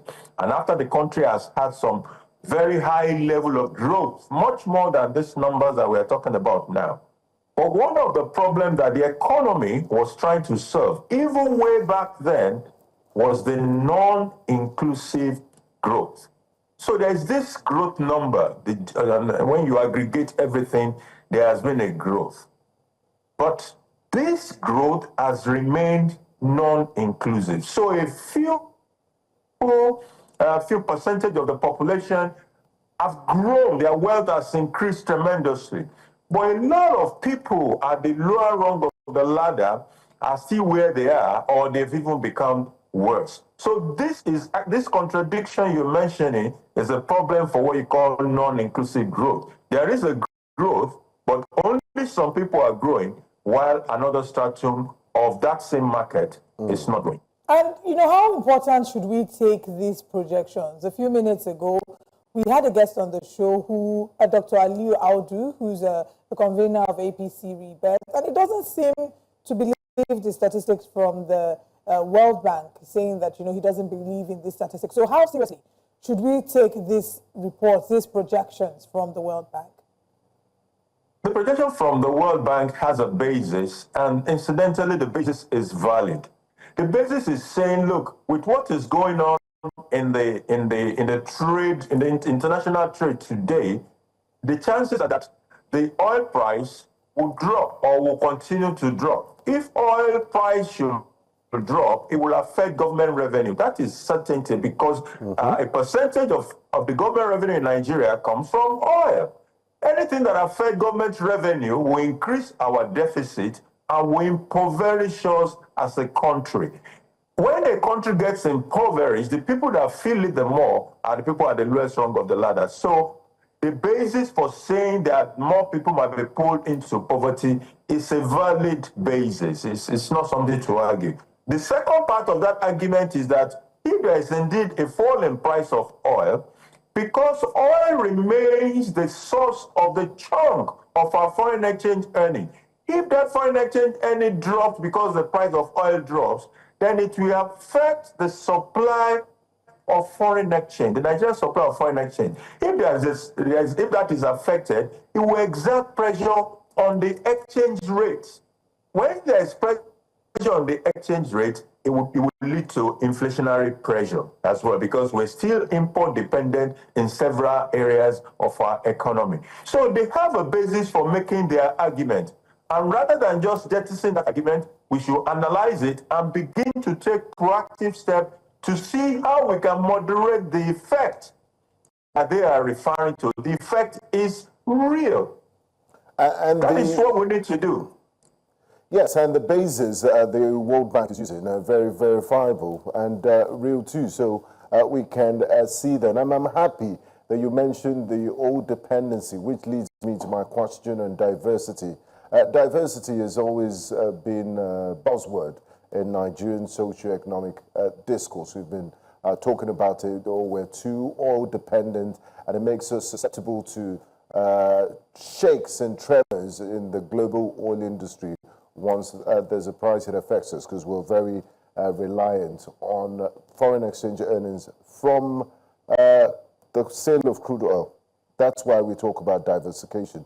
But why all these years of diversification, the economic progress has been slow, and we haven't made much headway in terms of diversification? Why does diversification seem like such an elusive goal? What do we need to do differently?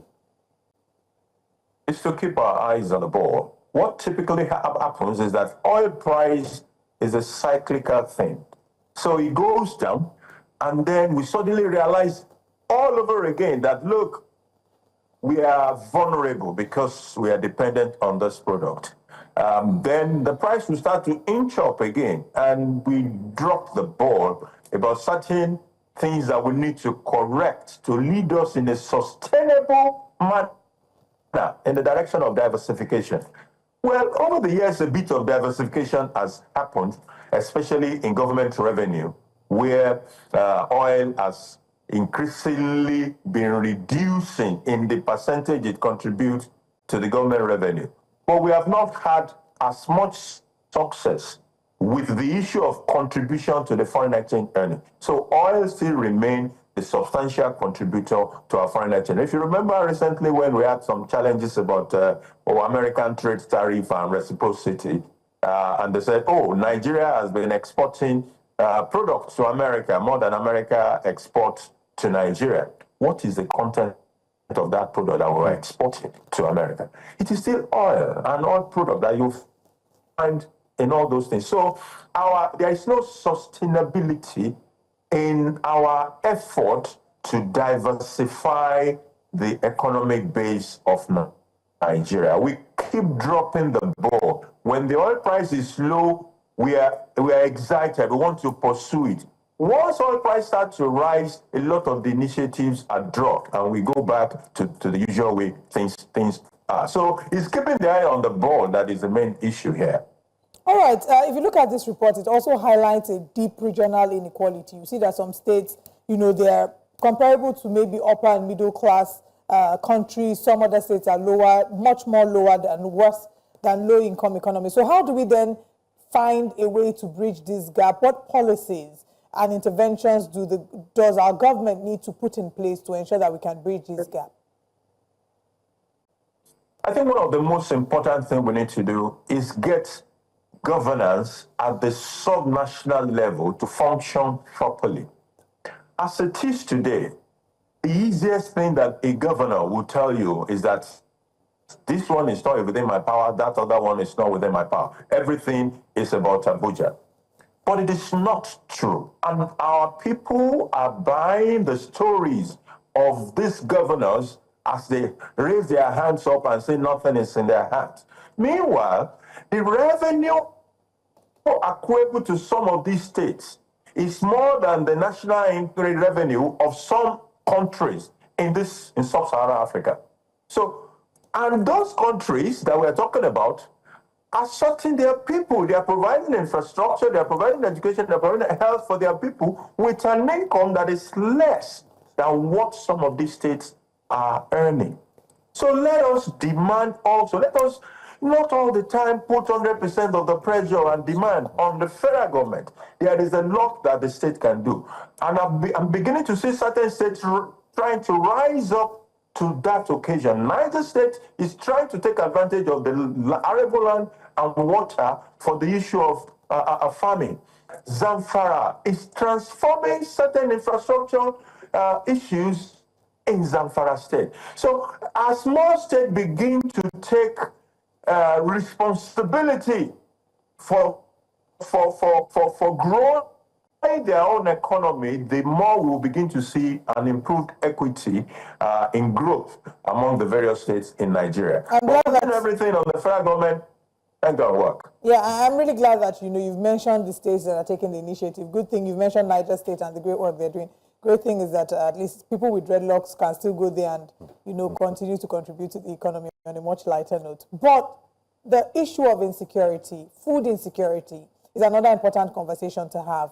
The Middle Belt has been under attacks. Their governors have been speaking out. In the past few weeks, Benue State, Plateau State have been in the conversations regarding the attacks that they've had to experience. And, how important is it for us to highlight these conversations vis-a-vis the projections of the increase in poverty, taking cognizance of the fact that some of these states are the ones that feed the rest of the nation? So how important is it? And if we don't fix it, what will the implications be? The sad part is that if we don't do something, the chances are it will get worse. Why will it get worse? Number one, we are entering the planting season. In the planting season, farmer must be able to go into the farm and plant. If insecurity will not make them to go into the farms and plant, we're going to have serious food problems. Number two is that you can see how the food belt is being affected. You spoke about Plateau. Plateau is a huge agrarian economy. Bebe is huge for agriculture. I read in the news yesterday, I saw in the news yesterday that even Kaduna, that has maintained its top for the past couple of years, there are issues of kidnapping already happening. A priest was, confirmed kidnapped yesterday. So I just hope that Kaduna will hold firm. You see, all this state that I mentioned, they contribute a huge chunk of farming output in this country. And if they become insecure, if they succumb to insecurity, we will go hungry.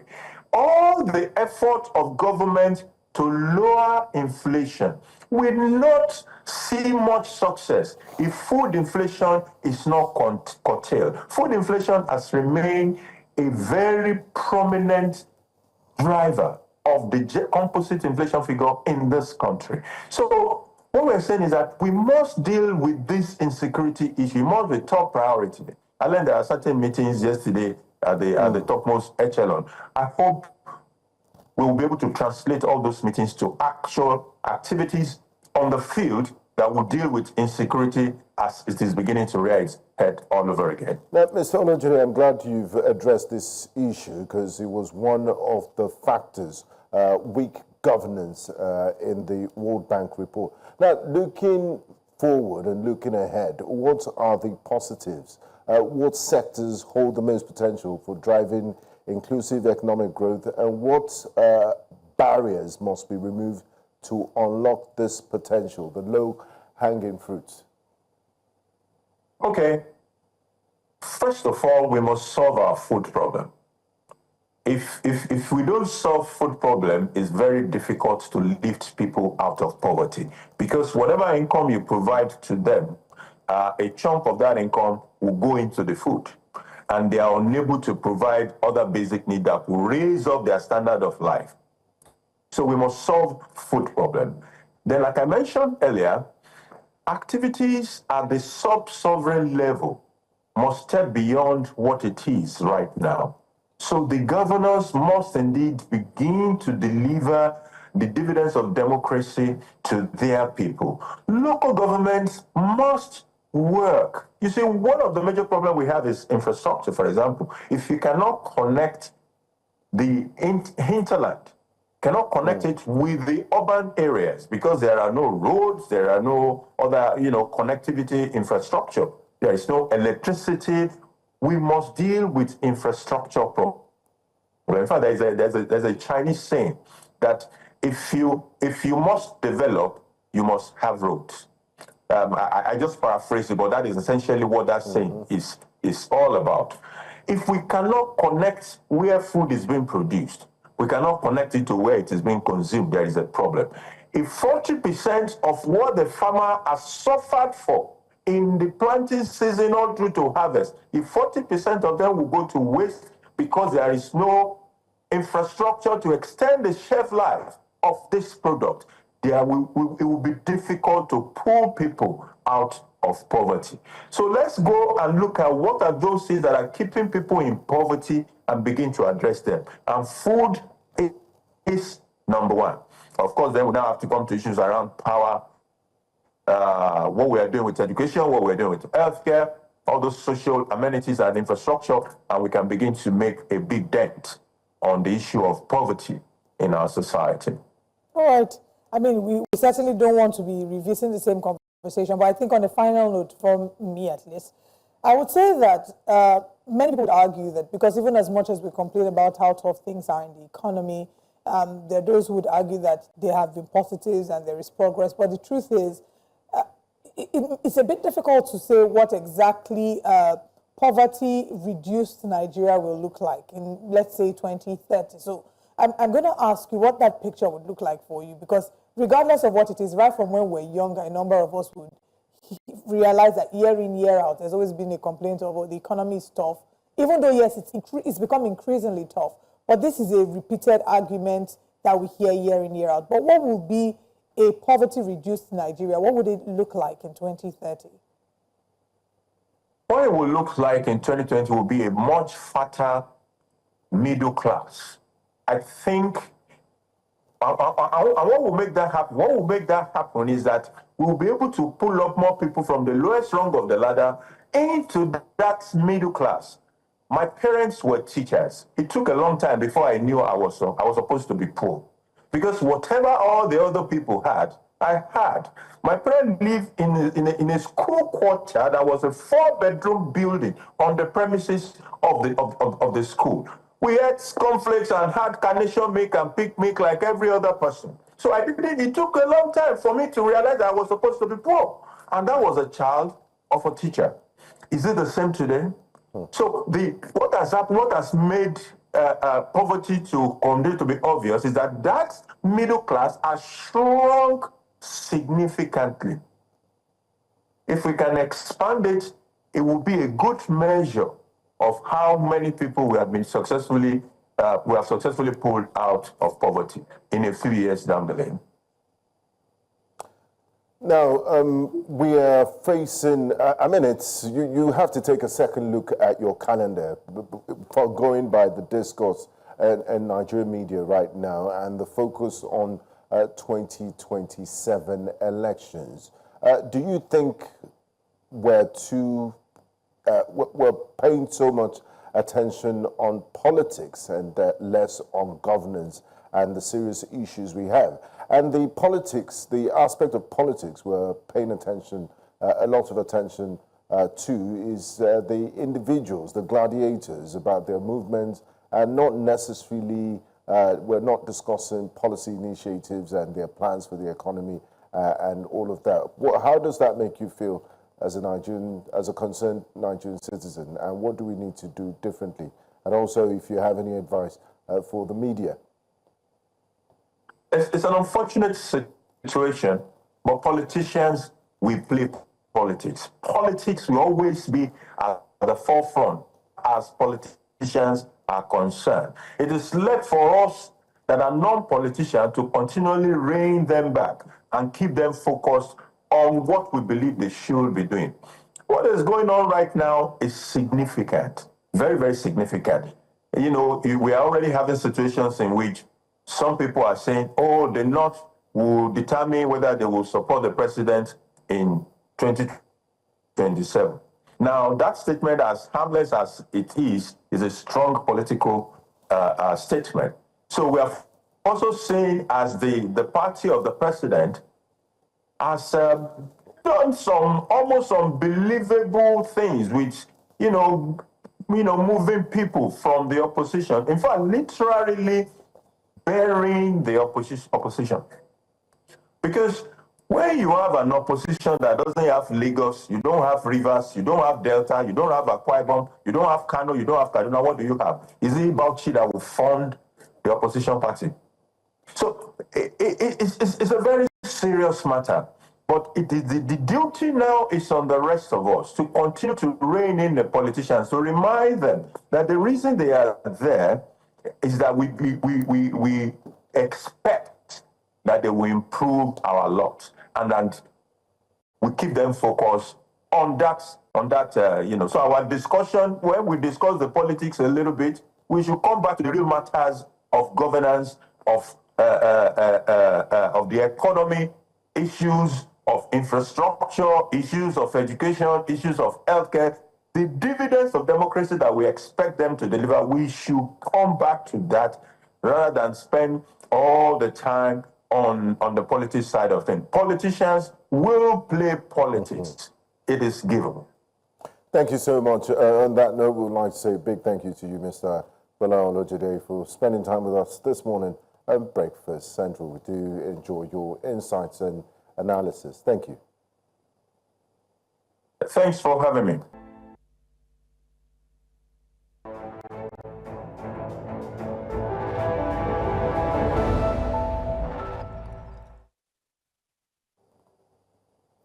Yeah, welcome back to Breakfast Central. This is Breakfast Headlines, and we begin the news with aviation matters, where the employees of the Nigerian Meteorological Agency, NIMET, have called off their strike following the federal government's intervention. The workers on Wednesday commenced an indefinite strike over welfare issues, including NIMET's refusal to negotiate or implement agreed financial and unsolved entitlements. They also accused the management of the agency of withholding important documents, ignoring requests for inclusion of omitted staff in past payments, and neglecting key training programs in favor of executive retreats. The strike was, however, called off on Thursday following a closed-door meeting between the Minister of Aviation and Aerospace Development, Mr. Festus Keyamo, and the NIMET executives. Meanwhile, the Minister of the Federal Capital Territory, Nyesom Wike, has frowned at the subcontracting of the supply of furniture for the International Conference Center, currently under renovation.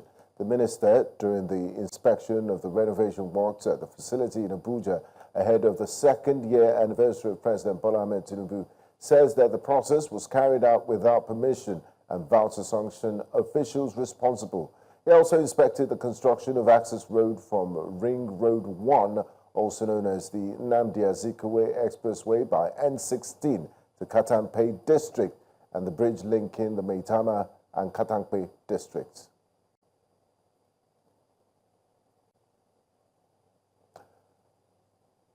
The Katsina State government says that it will leverage available opportunities to mitigate the effects of climate change, which has led to diminishing harvests from farmers and loss of farmland due to desert encroachment. This was during a climate and green investment summit, which was held in the nation's capital, Abuja, where experts, including local and international partners, deliberated on strategies aimed at harnessing green investment opportunities that will help attract funding and foster partnerships between state government and development partners. The Rivers State Sole Administrator has once again failed to appear before lawmakers of the House of Representatives following an invitation received from the House. The session, supposed to be an interactive dialogue between the House of Representatives and a Committee on Rivers State Oversight and the State Sole Administrator, Vice Admiral Ibok Ete Irbas, retired, failed to hold. Members of the committee then held a closed-door session that lasted almost an hour, but refused to speak to newsmen after the meeting. However, our sources at the presidential villa revealed that the sole administrator was present to attend the Federal Executive Council meeting.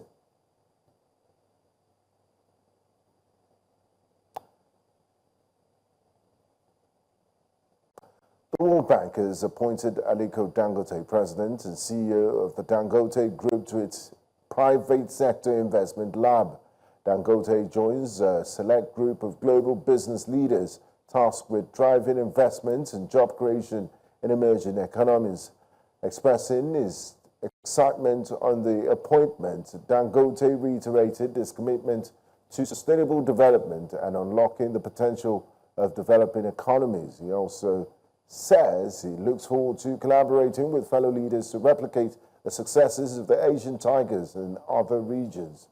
The World Bank's private sector investment lab has been expanded to include industry leaders with experience in generating jobs in developing economies.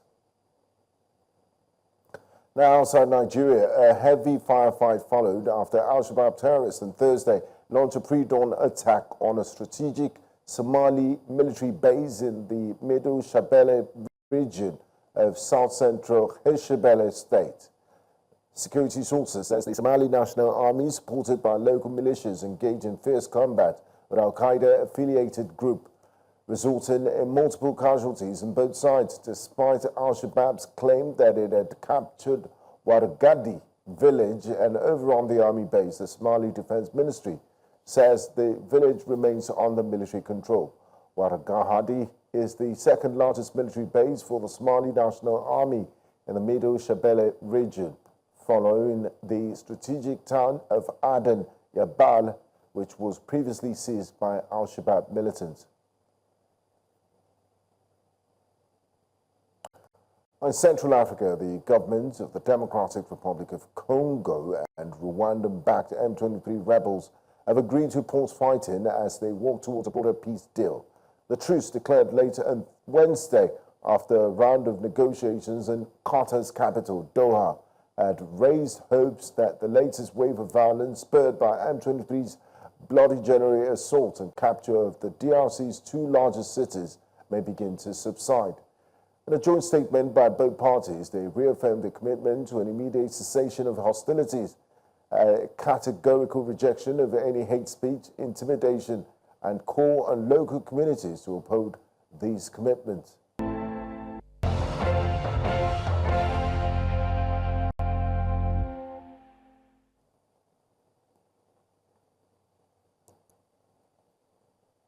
Welcome back to Breakfast Central, and thank you to everyone who's joined us so far. And if you're just tuning in, welcome. You have now joined the section where you get to be a part of the show by calling in. The numbers to call will be on your TV screen. Please feel free to call in and react to any of the stories on the front pages of the papers. We'll have our analysts join us shortly to expand more on some of the stories, but let's take you through the front pages.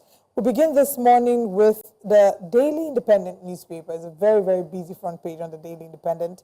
The big story there, despite rising insecurity, NEC again shuns discussion on state police. OK's textile board targets $90 billion by 2035 with livestock plan. Reps walk out in disappointment as IBAS shuns summons. Okay, that's the story that I'm going to stop here for a bit and then come back to take more of the front pages of the big story there. So you recall that on the 18th of March, President Bola Ahmed Tinubu did he suspended the River State governor, got the sole administrator to standing. But what we've seen in the past few weeks, ever since that day, has been protests and counter-protests for and against the sole administrator. So the pro-FUBA protesters are there, the pro-FUBA protesters who in turn are pro-IBAS, pro-Wike, Martin Samewule, protesters out there. And I saw a report by the advisor, the senior special assistant on media to the sole administrator, and I'm going to take some of the things that he was reported to have said, which I find a bit off. But there was supposed to be a session, the House of Reps was supposed to go into a meeting with IBAS, but unfortunately he didn't turn up. And the House of Reps has a committee to oversight the affairs of River State following the suspension of their State House of Assembly. Right. And Mr. Ibas was in Abuja for the Federal Executive Council meeting. So maybe there was a clash, is why he probably couldn't show. Did the FEC meeting take forever? Maybe it took too long, and by the time we were done, he was tired. Did he communicate his absence to those, to the honourable members of the House of Representatives? Well, no official reason was honestly provided for Admiral Ibas's absence, but there was a source that informed some of the journalists. For example, the Punch reports that he will now meet with the committee on Friday, that's today, the 25th, at 10 a.m. in the National Assembly complex. We're not quite sure this is unconfirmed we'll wait and see. News, but we're going to wait and see what this will But we also, News Central also reported that the members of that committee went into a closed-door session that lasted for 1 hour. They were discussing matters that I believe have to do with River State and in the absence of the sole administrator. And when they came out of that meeting, they refused to tell members of the press what went down at that meeting. But hopefully, Admiral Ibas, retired, will show up at 10 a.m. this morning at the Assembly Complex. But then also, I just want to read out reports by Hector Igbikiowobo, the Senior Special Assistant on Media to Ibok Etebas, the sole administrator of Rivers State. He said that incessant protests are beginning to grate on his boss's nerves. Let me report, this is by the cable newspaper, and I'm going to just read out the report of, the Punch newspaper in an interview with the Punch. He said that he had been exercising, he said, and I quote, "The fact that people are able to protest speaks to the administrator's level of tolerance." No, it's their right. If you check, he's not doing anyone a favor. That kind of rubbed me off. If you check the Gazette declaring emergency, you see that it grants the administrator sweeping powers. Yes, sweeping powers. But unfortunately for Rivers residents, the administrator has exercised restraints. These protests, for whatever reason, are testing the administrator's will. We urge Rivers residents to be restrained. It is important that we allow a cool head to prevail at this time. All hands must be on deck to restore democratic institutions. What about the pro-emergency rule? So he's talking about all the protests. He added that the protests are unnecessary and that restoration of democratic institutions in the state cannot be achieved through intimidation and harassment of the sole administrator. Praising him and supporting the state of emergency, attesting as well. Well, interesting times. Very interesting times. So I think, unfortunately, we have now become a nation that that sort of has demonized or criminalized protests. And it's why it will not make sense to me. The cable did report that the Punch newspaper, of course, reported that as well, because it was an interview that was granted by, according to the Punch newspaper, was granted on Tuesday by Igbikiowobo, who is the media aide to Ibas. It unfortunately positions our nation as one where people feel like it's a privilege. They are doing you a favor by giving you the power to protest. It is your right. Nigerians have a right to protest. Exactly. It's guaranteed in the Constitution. Our Constitution. You can dissent. If we didn't have a right to protest, then we can as well say that democracy is not entrenched here. What's been the nature of this protest? People singing, playing drums.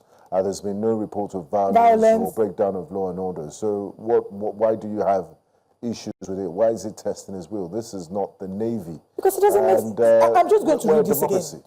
He emphasized that the sole administrator had chosen to exercise restraint rather than use the broad powers granted to him by the Gazette. What are these broad powers? Broad and sweeping powers. With the APC boom. And those powers, I believe the marching orders for the sole administrators to restore peace and calm in the state. So why do you want to use sweeping powers and broad powers on peaceful protesters? It's important there are protesters on both sides of the divide. Yes, there are protesters on both sides of the divide, and it's important to mention again that Ibas is there on the president's order. He's not the executive elected governor of Rivers State. The Rivers people cast their vote. It's not even an indigene of Rivers State. Elected their governor. So if they are upset and taken to the streets to protest, they're well within their rights to protest, so long as this protest do not erupt in violence. So that was, I don't think that was a or maybe it's the spokesperson that is being a sacrifice. No, I'm talking of the spokesperson. I'm hoping that he understands the gravity of what he said, because what he said is a disrespect to the people of Rivers State. You can't come there and say, oh, it is his patience. It's basically like he's not acting on the fact that they are protesting. So what is he going to do? People are trying me. People are trying. They are trying me. Oh, you want to try me? Yeah, try me. Anyway, we're not done with the Daily Independent. Another story on the front page of the Punch newspaper is the National Economic Council postpones state police discussion for the third time. I mean, why are they hiding from this discussion? It's in it's in public discourse. And judging by the incessant killings, the state of insecurity in Nigeria, Nigerians are looking for solutions, because what we've been doing in the past is not working. It looks like the military operatives and security operatives are stretched. Therefore, governors and Nigerians are thinking outside the box. And they're like, hey, why don't we try this state policing and see if it would work? But it looks like the federal government is not ready to hear that conversation now. The National Economic Council postpones discussions on creating state police for the third time, blaming its constraints from lengthy presentations at its Thursday meetings. Vice President Kashim Shettima, chaired the council meeting at the State House in Abuja, with the governors attending, including Ibok Etta Iba, sole administrator of Rivers State, Nelson Wike, and others. And, well, there you have it. The meeting didn't hold because they have other issues to attend to, lengthy presentations. But what do you think should be top priority on any list of other presentations they had to do? Is security of lives and property. Absolutely. You know what? We'll have our analyst join us. Dr. Ojo is here. We're going on a very quick break, and as we return from this break, he'll be here to share his thoughts on some of the stories on the front pages. We also want to hear your thoughts. We'll be opening the phone lines when we come back from this break.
I have to say something. Good morning, sir. May I even want girl? Good morning, good morning.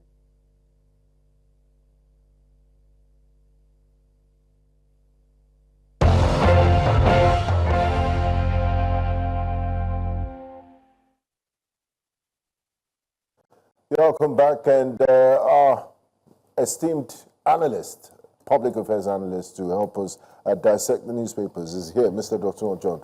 Warm welcome to you. Good morning. It's good to be here. And so many things have happened since the last time you were here. The Pope died. They had summoned Admiral Ibas to the House of Reps and has refused to show up. Well, let's not say he refused. He did not.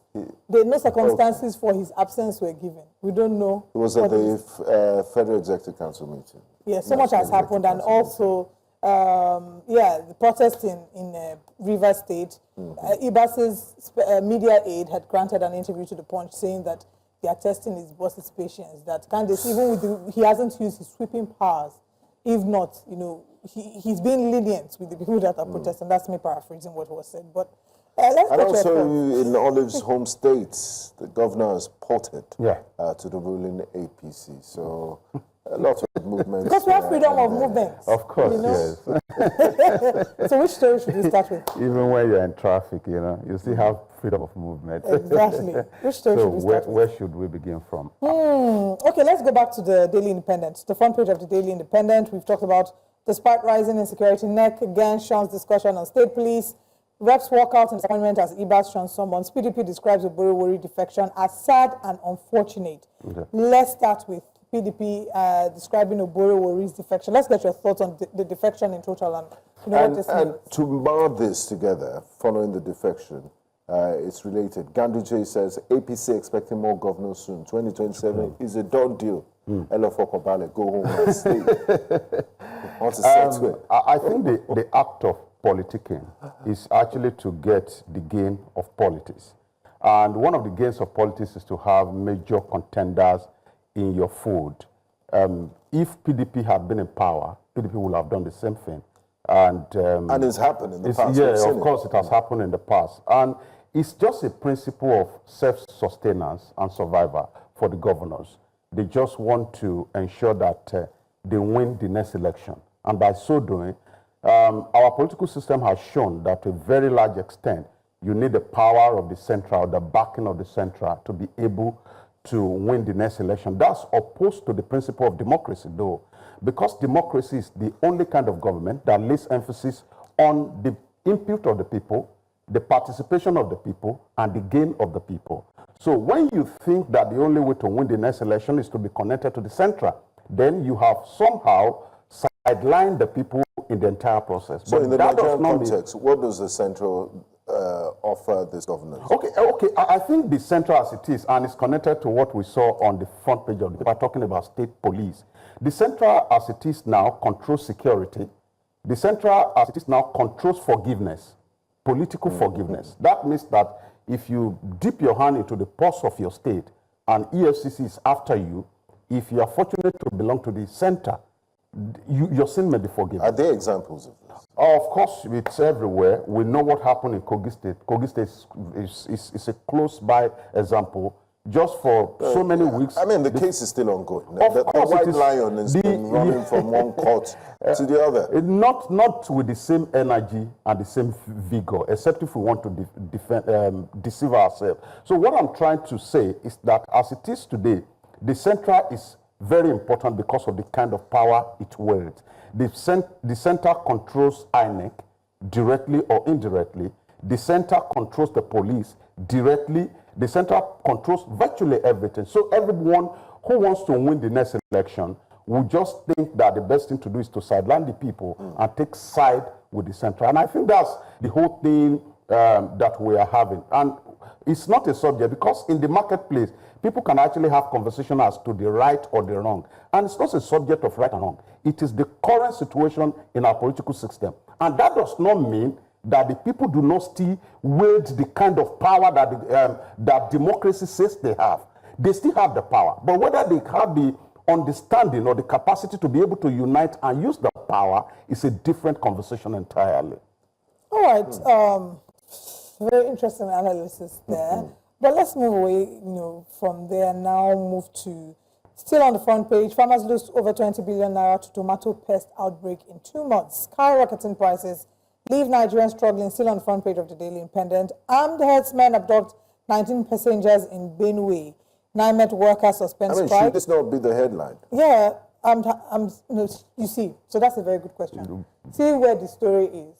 It's a very tiny one there at the bottom of the paper. Yeah. So when the principle of life is that when you continue to say something continuously without result, they may get to a point where, unfortunately, people will begin to get tired of it. If you link that story to the one we have, the next story that, that didn't talk about state police, you discover that one of our major problems in Nigeria is the belief in external salvation. But what we have seen over the time has put a meat to the fact that you should not expect your salvation from the other person. What do I mean? If you connect it to this story, it's that we have always thought that our salvation is in a new law. It's not in a new law. To tackle insecurity today, you do not need a new law. For instance, when you talk about, once they create state police, maybe that is going to reduce insecurity. It may not reduce insecurity. What will reduce insecurity is not a new law. It's a new logic. Now, there's a law that created Hishba. And I've been at an event busted by Hishba before in Kano. There's a law that created Amotekun. Now, there are limitations to the law because they have the kind of ammunition they cannot carry. They cannot carry AK-47. But can I tell you that majority of the crimes that are committed is in connivance with the people of the community. And I'm going to tell a very sad story of a group of people that were traveling in the southeast. So they shot the policeman and abducted a few of them. So 2 or 3 of my friends actually escaped to a nearby farm. And as they were hiding, they saw a farmer. And they approached the farmer. Some people were trying to kidnap us and all of that. And the farmer hid them and went to call the kidnappers to come and meet them where they are. It shows that every community where there is crime today, there's active participation of the people in the community. So the essence of government is not just to provide arm and ammunition, there's also the intelligence to engage the community people to a point where they will believe that it is the duty. You see, the principle, the logical and psychological principle of the 10% says that in every community, there will be 10% of people that will be willing to commit crime. What government does is to rally the remaining 90% against the 10%. So when people in the community can successfully provide information to the government, you will see that this crime will come down. But our logic has always been, when we create state police, when we arm them, no. The community. That's why I was telling when Buhari was here, and we're talking about herdsmen killing and all of that. And I was interviewed, and I said, my fear is not even the fact that herdsmen are killing people. It's the fact that local people are buying into franchise of herdsmen. So local people cannot kidnap in the name of herders. And you say, oh, Fulani herdsmen, Fulani herdsmen. Convenient boogeyman. You get what I'm saying. So I think our reasoning should go beyond this always thinking that new law, Nigeria has enough law that is going to save the people. It's just the commitment and the understanding of how to execute this law to the benefit of the people. And I think we will get it. All right. I do hope that we'll get it, honestly. I wanted us to speak about a projection, about a poverty projection by the World Bank, but it's in a way reflected. I think we can link it to this story on the front page of Daily Independent that says, uncertainty in oil prices will impact Nigeria, according to IMF. This morning, we spoke about the World Bank and the World Bank's prediction for poverty by 2027, how, you know, the poverty percentage will rise. And we did have a guest earlier who said he doesn't believe in the World Bank statistics and that, you know, we should ignore it. I mean, he doesn't think it's, he didn't actually say ignore it, but he said he doesn't believe it. The World Bank predicts poor economic fortunes for Nigeria. They said that there's a projected rise in poverty levels, estimating an increase of 3.6% by 2027. So let's talk about the two. I don't want to take us to classroom this morning, but I don't have a choice. The concept of democracy, Olive, is that of fact and feeling. So you do not totally rely on fact in democracy. You also rely on feeling. We can talk about poverty. We can say there's no poverty in Nigeria. There's poverty in Nigeria. Do you know how to measure that? Apart from the figures that you have to go to the marketplace to measure the life and the feelings of people. That's why democracy is about people. What do they feel about the policy of government beyond the data that we have? At the moment now, between when the present government came on board and now, we've had about, 100 million more people that has been captured into the poverty net because of the policy of government. And where do I also want us to talk democracy in relation with figure and feeling? The government is richer today, but the citizens are poorer. In the sense that in my state, for example, the highest allocation they got before President Tinubu came on board was 7 billion naira. The governor, as we speak now, between 14, 16, and 17 billion. It shows that in data, in figure, that the state is richer. But in terms of feeling, the people are poorer. So how do we now link figure with the feeling of the people? It's for the government to be strategic, that when they make policy, they also not put they don't rely on just what the figures are saying. They rely on the feeling. So if I am picking it from both figure and feeling this morning, Olive, I will say that to a very certain extent, before 2027, because we have seen that a poverty line has actually gone so high now as we have it. And I'm thinking that there will be a gradual reduction in the height of poverty. So maybe it may actually be wrong to say that there will be complexity in the already complicated poverty situation that we have.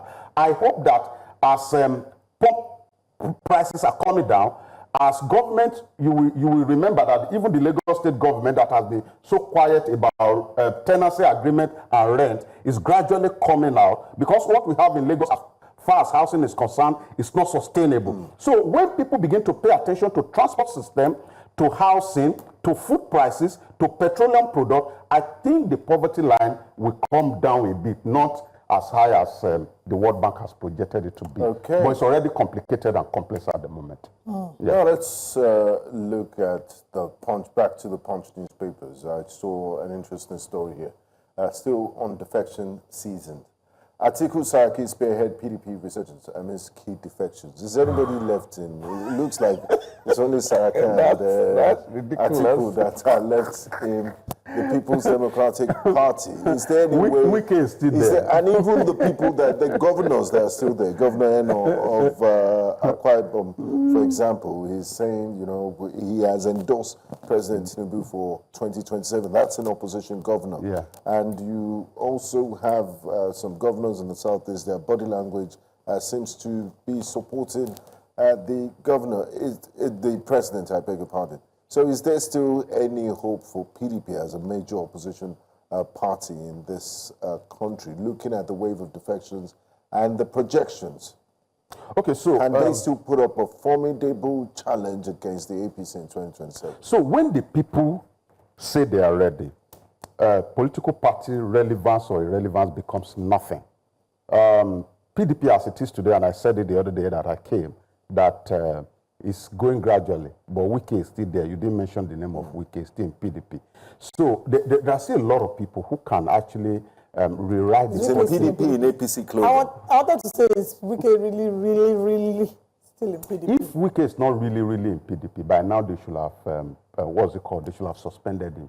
A man who is that powerful, that his own political party cannot suspend, despite what they call anti-party, it means that that man is still on ground. Maybe they're in the process. We have not just seen the results. It's because, unfortunately, both former Vice President Atiku and former Senate President Saraki, they don't have the moral right to condemn anybody leaving the PDP, because at a point, they both left. So, and that's the logic about political party operation in Nigeria. You see, once we get to a point where you begin to see a political party lacking the capacity to carry its members along, nothing kills a political party more than inability to abide by the structure of internal democracy. There are two things that sustain political party in Nigeria, or three of them. Number one is to be in power at the center. Number two is to embrace the principle of internal democracy. For example, if you are lying, queuing behind me, if you do not have the capacity to win primary election, no godfather should put you in the front. But you discover that both APC and PDP have consistently abused the principle of internal democracy. What APC is even worse than PDP. Why a lot of people are not seeing it is because they are in power. After, I don't know, after 2027, whatever happens in 2027, maybe Lokan or another person, Lokan, after 2027, you will see how APC will fall apart. And I want us to keep this... Regardless of if they win... Regardless of whether they win or not. Because if they win, let's put it this way, if they win, it means that the president is not drawn into bringing people to the party to win another election. So, his final term. So, you will see how people... And there's this principle of implosion that happens when everybody gathers together in a place. You know, they call it stampede. The ship will be too big. Yes, it's called political stampede. It will soon happen when everybody gathers together and there's not enough position to go around. Then people begin to, that's what happened to El-Rufai. And I keep saying it consistently. If El-Rufai had been Minister of Power today in Nigeria, all of this conversation we're having about, I'm going to SDP, I'm not going, will not happen. Or this criticism of the government. Will not happen. So when the available positions cannot go to the powerful people, then you begin to see that the powerful people will now begin to think like ordinary people. And they will now begin to say, oh, this government is not doing well enough. And before you know it, there will be a division. So what we have presently in PDP, they can still salvage the situation if they return back to the Nigerian people. Because no matter how difficult it is, the Nigerian people may look helpless that, oh, there's nothing we can do. But in democracy... Well, who are the people in PDP that will even return when all their key personnel have been lost in the transfer season? You see, there's one very significant thing that you weren't paying attention to. In 2023 election, do you know that Labour Party could not garner enough number of polling unit agents, even in Lagos, ward agent and local government agent, as ridiculous as that may sound, but they won Lagos.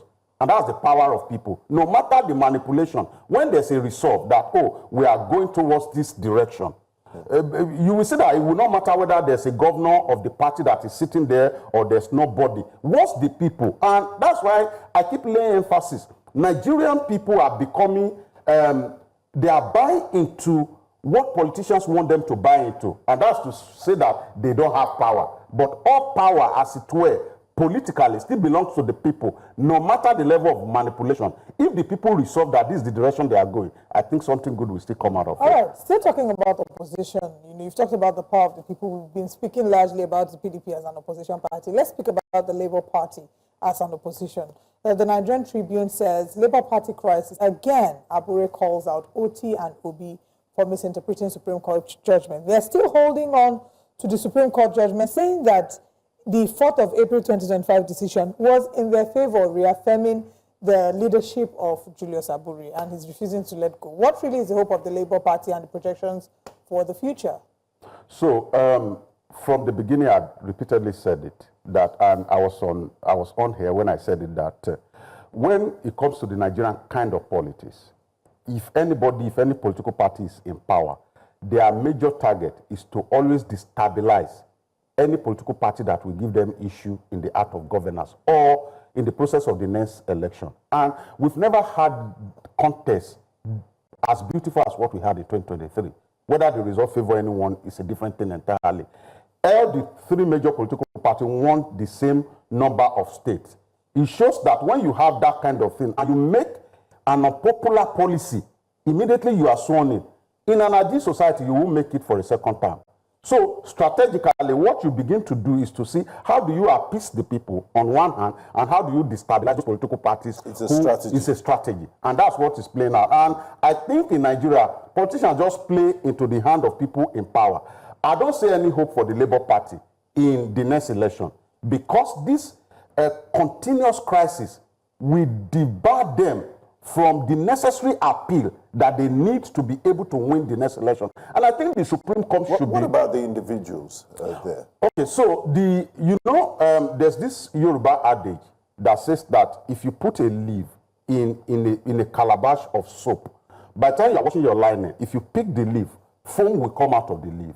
So when you put a credible individual in the midst of political crisis for too long a time, such a person will be demarketing himself without knowing.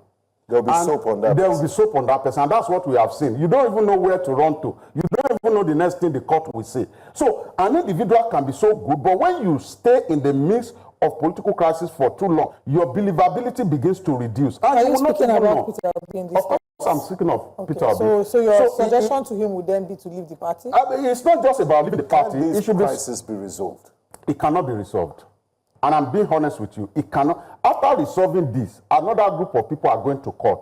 And it will take eternity again for them to fight to the Supreme Court. And another judgment will be given. And another set of people will go to court again. It's a political strategy that will be bad. Labour Party is not the only one that is having internal crisis. People's Democratic Party is having its own internal crisis. Do you then think all these parties should come together and form the popularly called coalition party? Greed will not allow them. Everybody wants to become something until politician learns to act in the interest of the society and push self.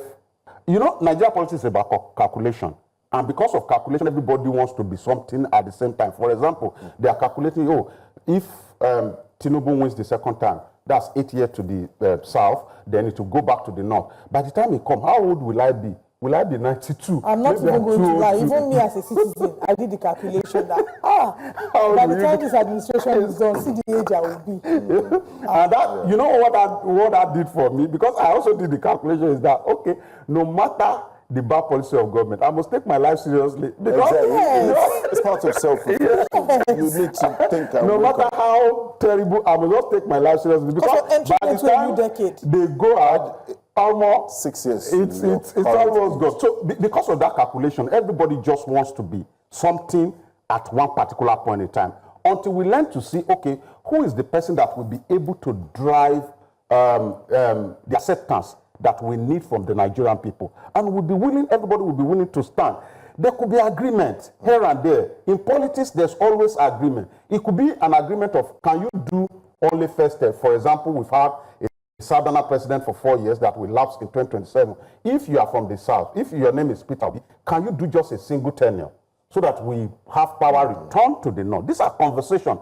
But politicians, the Nigerian politicians that I know, the ones that I've worked with, they will never agree. Are you not a politician yourself? Oh, I'm a nation builder, and that's the difference. And the difference between a core politician is that most of them, they just want, the idea is just to win election. But our own is to see how can we actually build a nation for everybody to live in. It doesn't matter whether we're in power. I must applaud you. You've done your own fair share in political education. You do this by showing up, even when it's not convenient. Thank you, you know, you're coming here on the show. So thank you so much for always making yourself available to discuss, have conversations about nation building and how we can project the country forward. Thank you. It's always a pleasure to have you, Dr. Ojo. We've come to the end, not to our coming, we've come to the end of today's broadcast. Thank you for joining us all through this week. By the time we return, it'll be a brand new week, and who knows, like, we always say here, politics is like football. Anything can happen in the next 3 days. Who knows what the biggest stories will be, but be confident that whatever the biggest stories are, News Central will go to the length and the breadth of the earth to bring you the details on the story. Thank you for joining us this week. Stay tuned for more exciting programs there's no other more exciting program than Breakfast Central. Other exciting programs on News Central. We'll see you next week. I am Olive Emodi. And I'm Benga Borough. See you next week. Bye-bye. Au revoir.